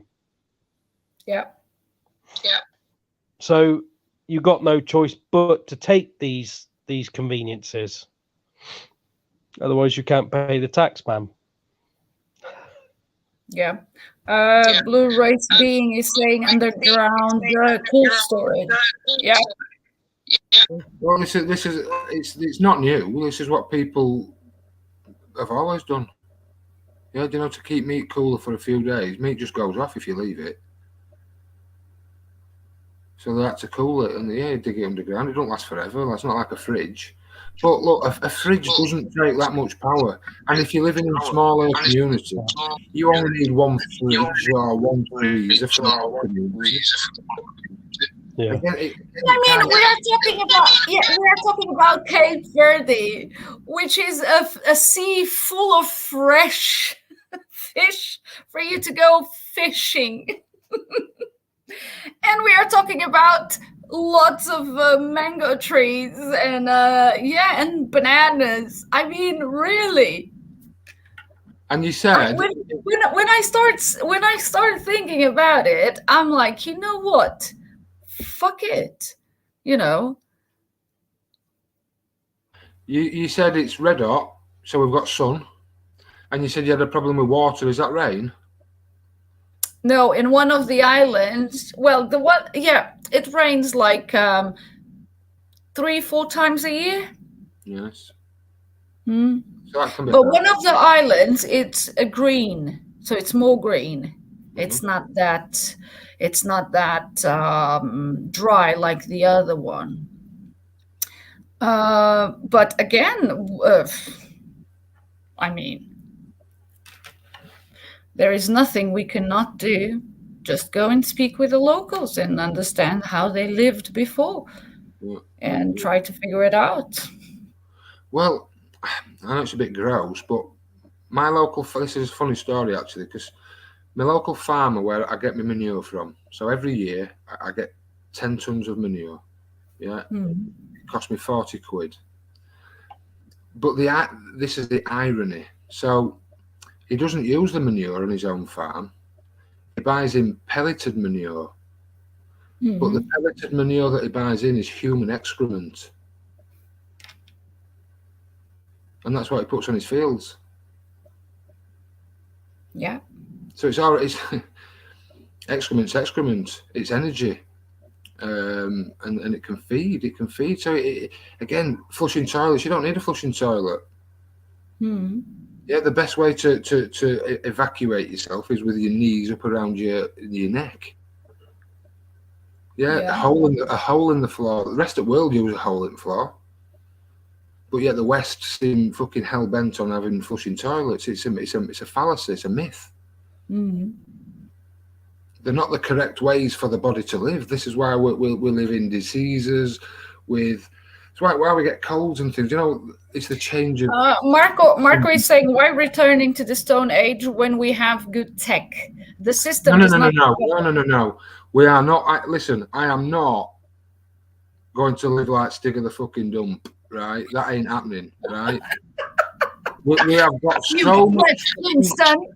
We have got so much technology, and that's what we're going to use. Harvest energy, yes. We're going to harvest our own energy and use what we need, and not rely on a grid to supply anything. Yeah.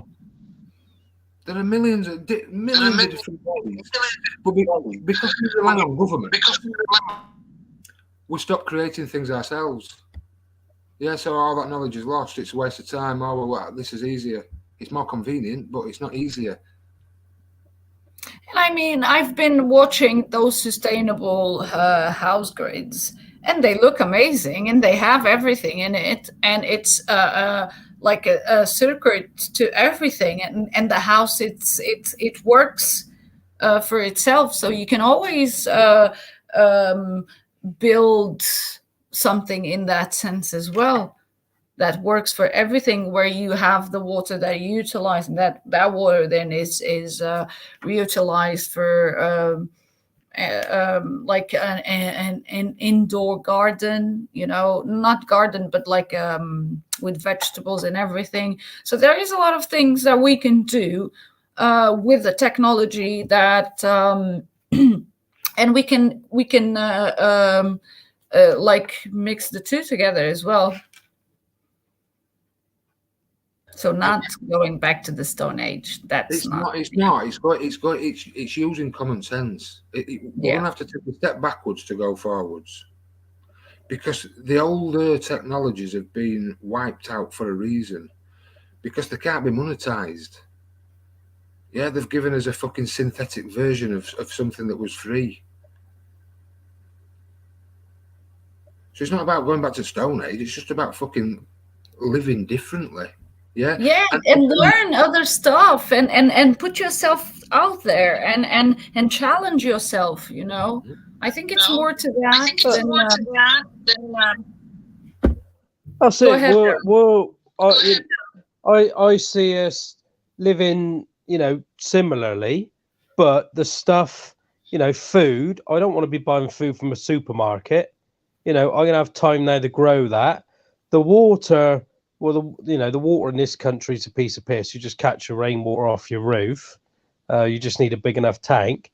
And then electricity, well, you know, you get enough hassle for this, you know, paying them, and they always want, you know, this amount, that amount. Well, we can create this. So, you know, I'll create my own. And I want to be able to create my own.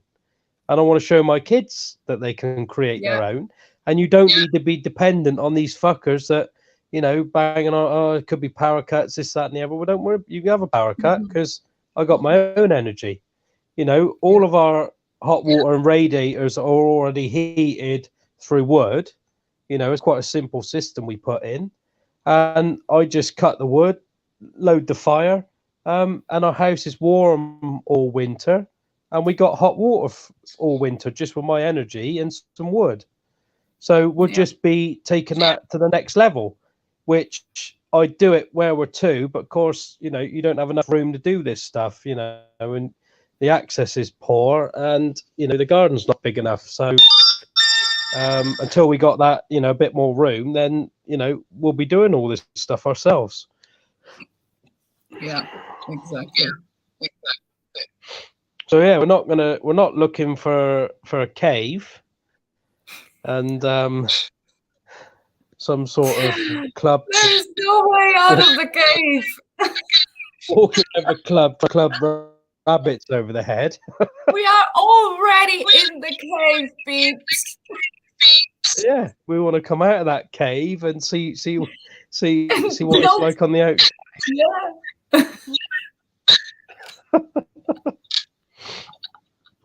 But it's correct. For Billy's sake, we pay for convenience, but not all living a better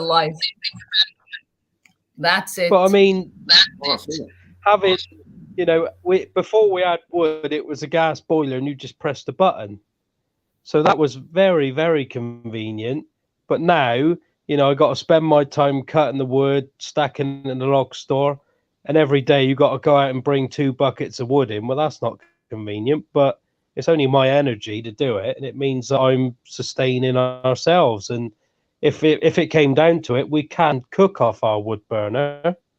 You know, you can cook inside, and it's a flat top, so you can cook. You know, boil water, pots and pans. You can do all sorts of things with it.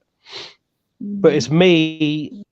It solely depends on me, which is what I like. It depends on me creating that, and I don't need to depend on anybody else to heat my home. It's down to me, and I'm 100% in control of it, which is what I need, where I need to be, in control of it. Exactly. Yeah. So that's the way we are building this year. And so anyone asking, okay, after the affidavit, what's next? It's putting the affidavit into practice. I mean, more and more you know the facts, more and more you will see that there is no way you will get out of this ever. It's like we said, it's a numbers game. But there is ways of you becoming more and more responsible with your actions and with your life. Would you guys agree? Absolutely. Once you've seen the illusion, you realise there is nothing to fight against because it's an illusion. But you also see what's important. It makes you see what's important. It makes you see that everything you've been chasing, you know, so, you know, you can buy nice cars, clothes, this, that, and the other. It's all just an illusion. And the most important things are, you know, your family and friends, which are all free. So that's what you're here for. That's what you're here to enjoy that, and just to live and think and, you know, care. Yeah. We have Florbella saying you never leave the cave, just move into another part of the cave, like Hotel California. You can never check out. Well, in a weird way, Carl. Wait, let me reply to her. I'm leaving. You don't come to me with that California whatever, and you cannot check out. Here it is, my checkout. Go ahead, Scott. It's all about perspective, isn't it? And changing that mindset. And that'll change your perspective of things. So it really doesn't matter whether it's another part of the cave. It's a much more pleasant experience. Yeah. The cave. It's realizing that the cave isn't theirs, it's ours. It's all of ours, not just theirs. Yeah. Exactly. Not just theirs, for them to fucking tell us where to sit in the cave. And now that we know there is a cave, so we will just say, you know what? Fuck it. Yeah. And it's our cave to use together, and everybody's got an equal share of the cave. Exactly. And if you have a problem with that, go and have an argument with someone else. We don't care. And there she is again. Cape Verde is still inside the cave. Woman, we just said to you, we know there is a cave now, but now we own the motherfucking cave. It's ours. That's the mindset change. Change. Yeah. When I take my dog for a walk, I don't look at the land and think, oh, I wonder who owns this land. I look around 360 degrees and I think to myself, that's all mine. All of it is mine. I can go to any fucking part of it. And it is mine. if I choose it to be. And that's a mind. Not confidence is in the fucking mind. The whole fucking illusion's in your mind. Yeah. And it's taking control and responsibility of your actions, words, and deeds within the illusion. Yeah. It's still an illusion. Yeah, we all know it is. Every piece of it.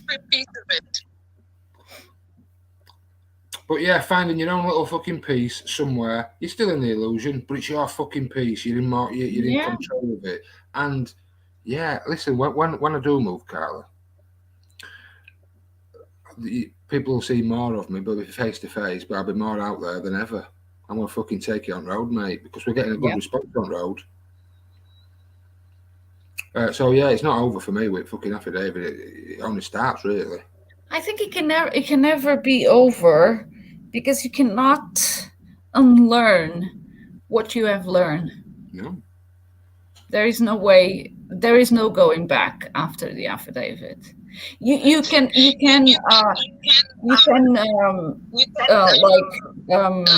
do you say, lie to yourself. You can go and like in the Matrix, get back into the Matrix because you don't feel comfortable. Many reasons, or you don't like confrontation, or you don't like to be responsible, or you are too lazy, or you love to live with everything and all the privileges and benefits of whatever. But I think that for us that really get the affidavit, there is no going back. And the only way we are going back is by building our own illusion. And I think that's what's next, isn't it? Absolutely. You're either living someone else's illusion or you've created your own. Yeah.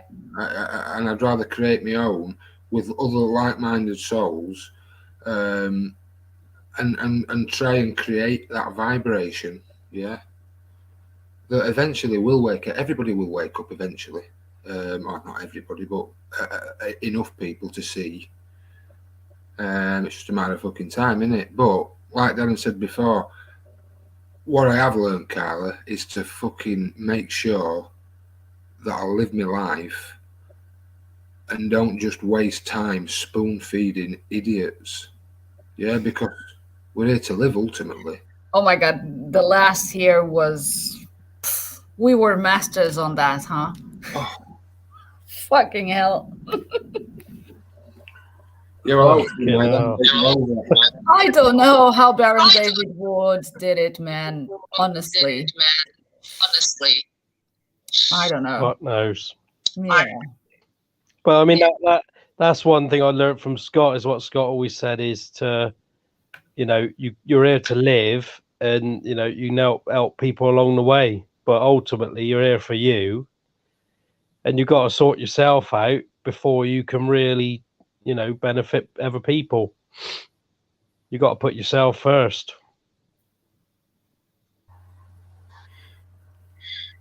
Sort your own shit out. Yeah. We have Irina saying, big thank you, guys. This grounds me so well. Thank you for the reminders. Right. Irina, she's saying, big thank you, guys. This grounds me so well. Thank you for the reminders. No, it's good to be reminded, isn't it? It's good. That's why you've got that document. Whenever you're feeling shaky or unsure, or you just revert back to that document and keep reminding yourself of the facts. Because the more you remind yourself of the facts, the easier it is to remind others. It's the beginning of a new. It is the beginning. Look, this affidavit is going to wake people up. That's all. It's going to show people the mechanics, right? But when people see the mechanics, they won't want anything to do with the system. It's fraudulent. So the only option is to create new systems. And when people are forced into things, that's when they create. Yeah, the last of the creators have fucking disappeared because we're all dumbed down.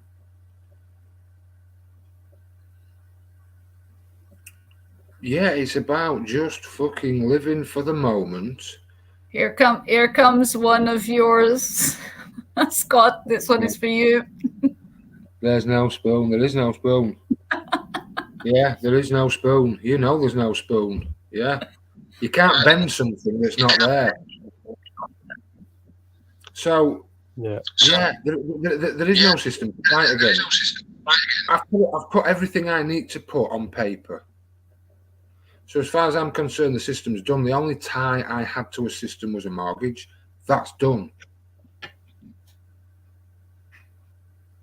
So now I can fight them, really, because I've got nothing that can take.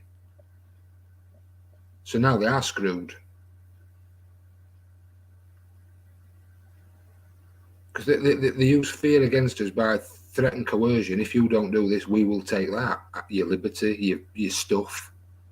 But when you've got no stuff for them to take, what are they going to fucking do then?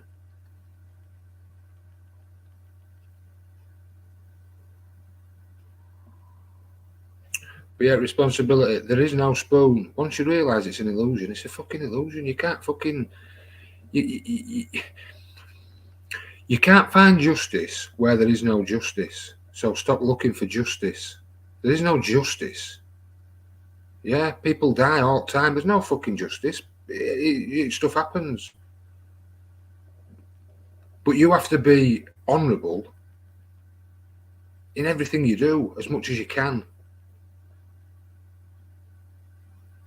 And that's a good one for people to also realize that if you see the justice as the spoon in the matrix, with the allegory of the spoon in the matrix, there is no spoon, which means there is no justice. So what is the point of you going after it when you know that it doesn't exist?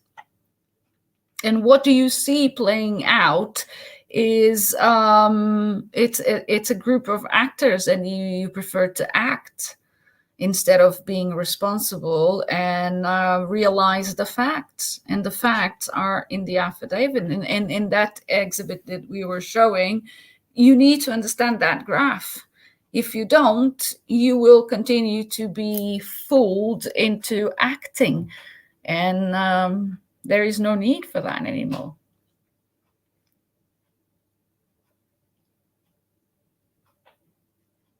Yeah, quite right, mate. Yeah, paper. The illusionary world exists on paper only.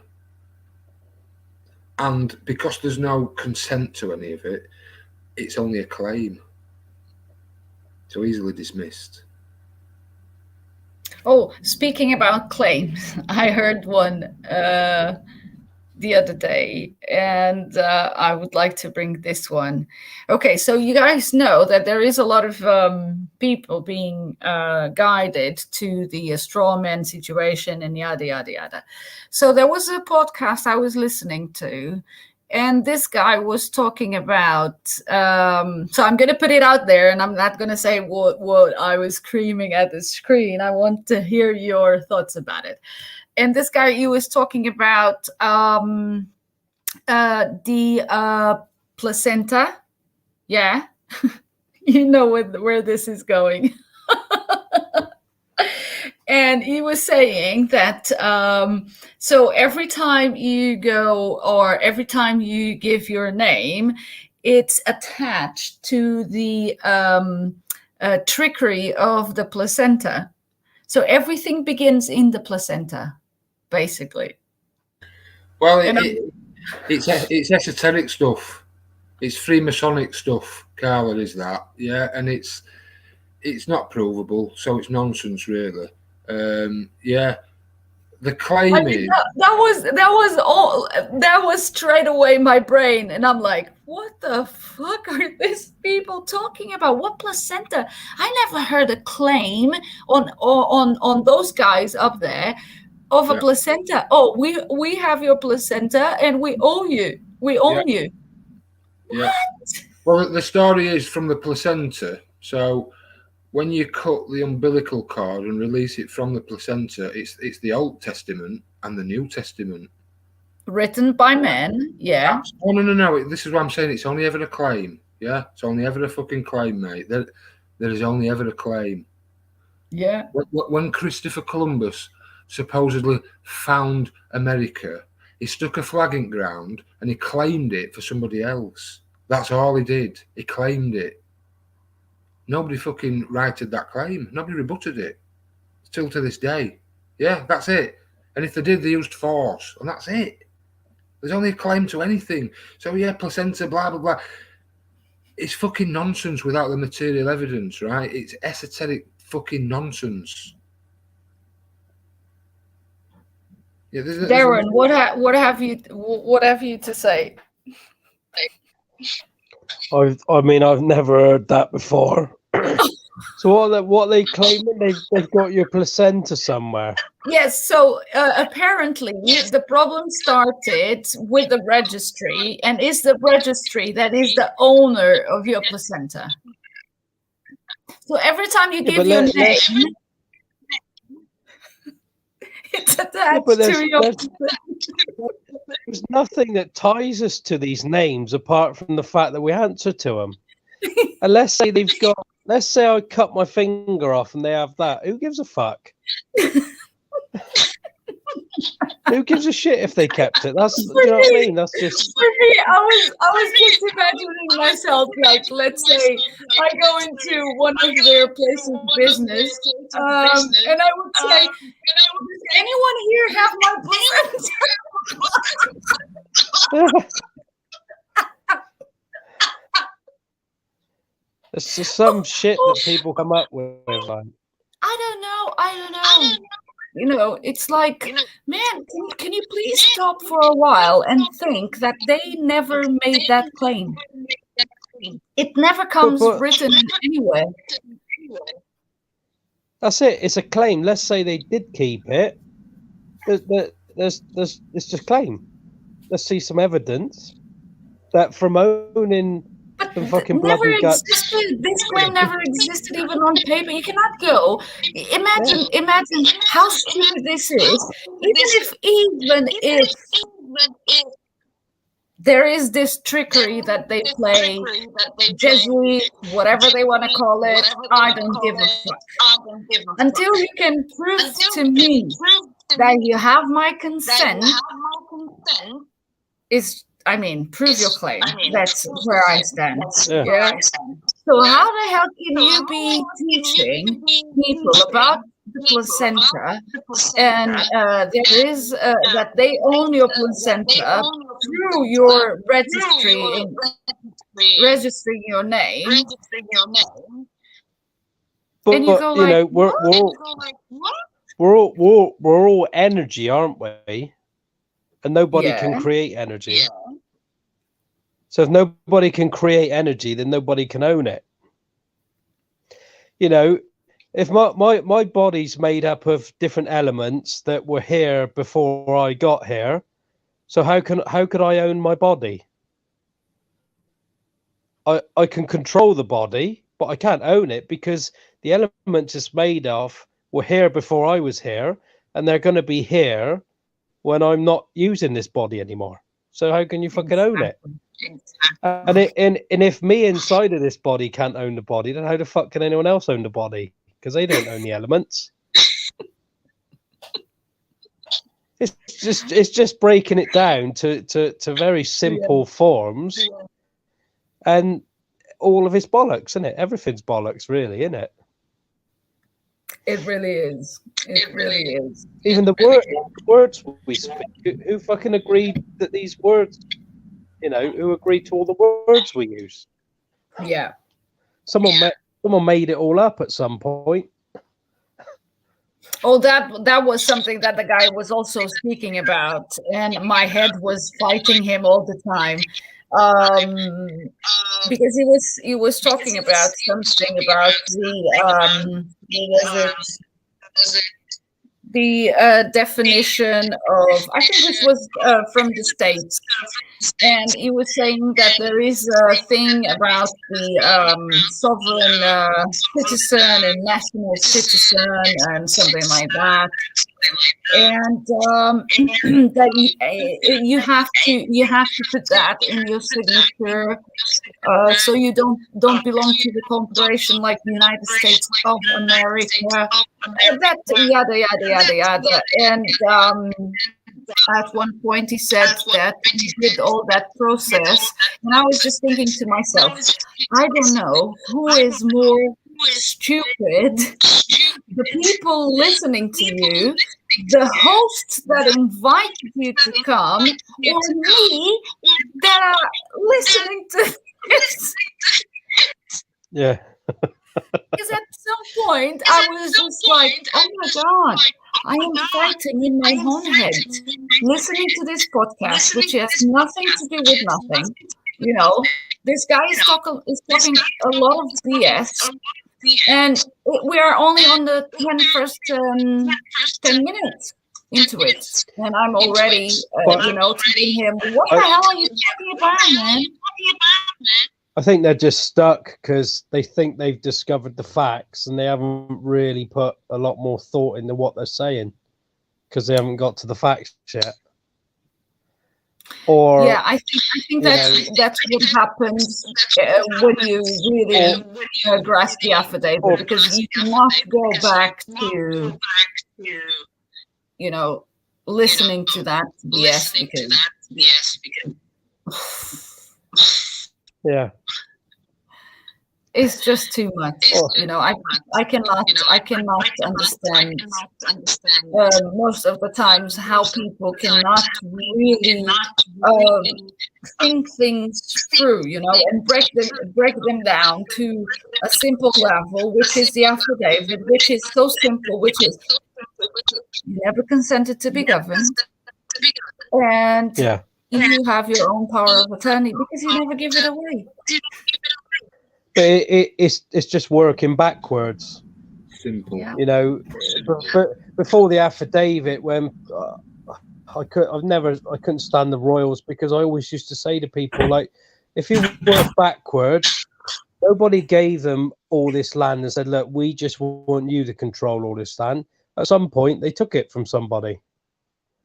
So you've got descendants of people that would have fucking killed people for the land.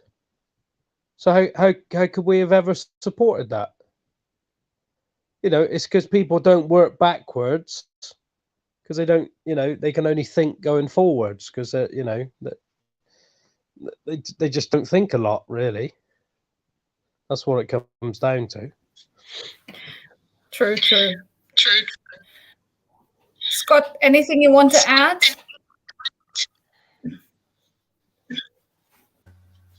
I think it's been a great podcast, Carla.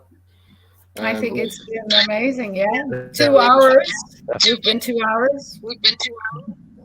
I think the main thing I'd like to get across is understanding and accepting your own power, because it's a fucking lot of responsibility, let me tell you.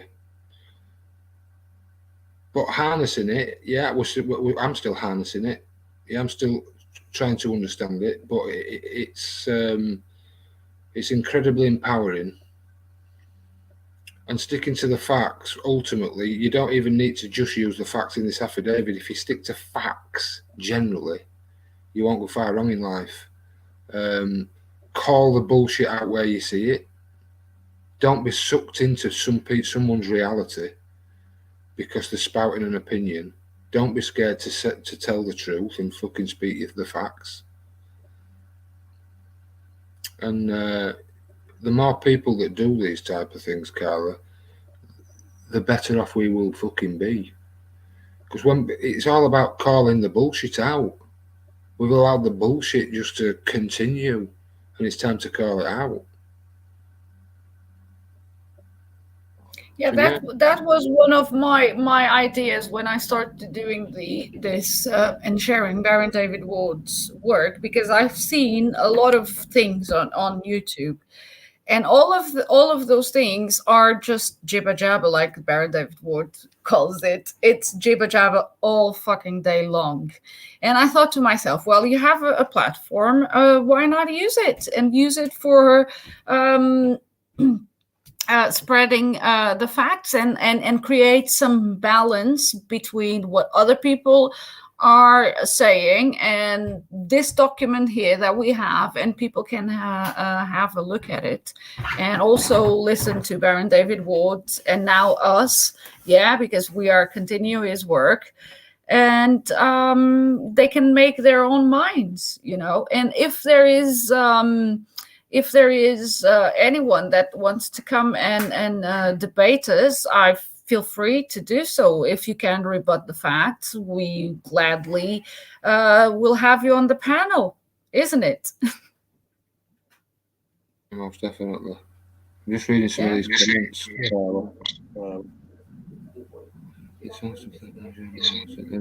How does this stuff really create? Well, this stuff doesn't create. We create by understanding this stuff and then using this stuff to create experience, and from that experience we grow. So it's not the affidavit that's going to create anything. It's your power behind the affidavit that's going to create, and eventually you'll understand that actually it's not the affidavit, it's you. You're the driving force behind your reality. If you're not, you're sucking up someone else's.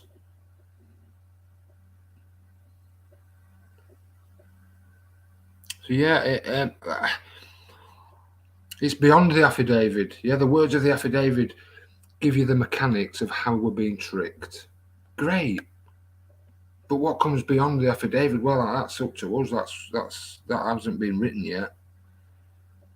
We create that, not the words on the paper. The action creates what comes next. And we love you too. Thank you all for coming and for your participation in the chat. It helps a lot with AI stuff, so more people can start listening to this and get acquainted to the facts, which is what our purpose here. So I don't know if you, Darren, want to add anything else?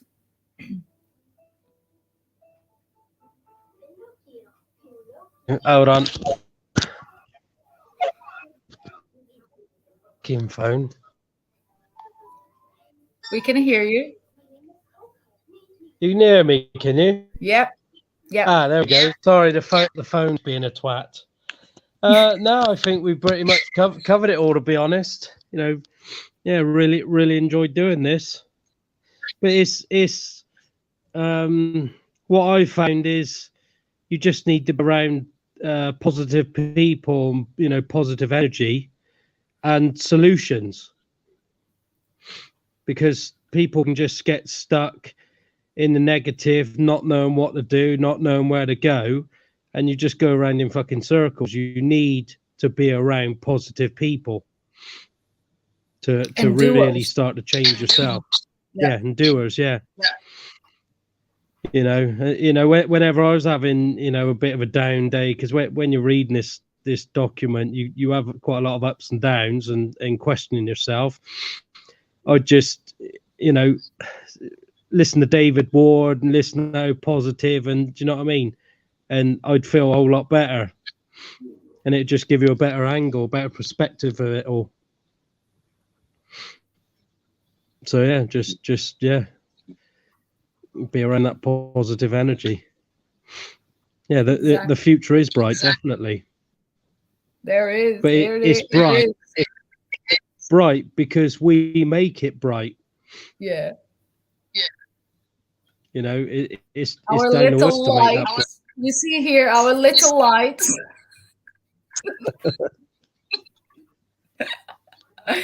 Do you know what, guys? I'm gonna ask you and invite you to come back again. And probably we will schedule in the near future and we will go through maybe more into the what's next. You know, maybe we can share. I don't know if you can share your wood skills more, and Darren and Scott can share some gardening tips as well. All of the things that I think that the what's next is a good thing for people to get inspired as well. What do you guys say? Definitely. Yeah, definitely up for that. Yeah. Okay, What? I'm definitely more than up for that, mate. It's just about sharing experience. You can only talk from your own experience, what you need them to do. So yeah, it's always when it's like that, it's always from the heart, isn't it? Do you know what I mean? So it's heartfelt, and it's just coming really to help other people and try and seek help as well, because there's always shit we don't know or we can't do, but there's always somebody, Carla, that fucking knows. Do you know what I mean?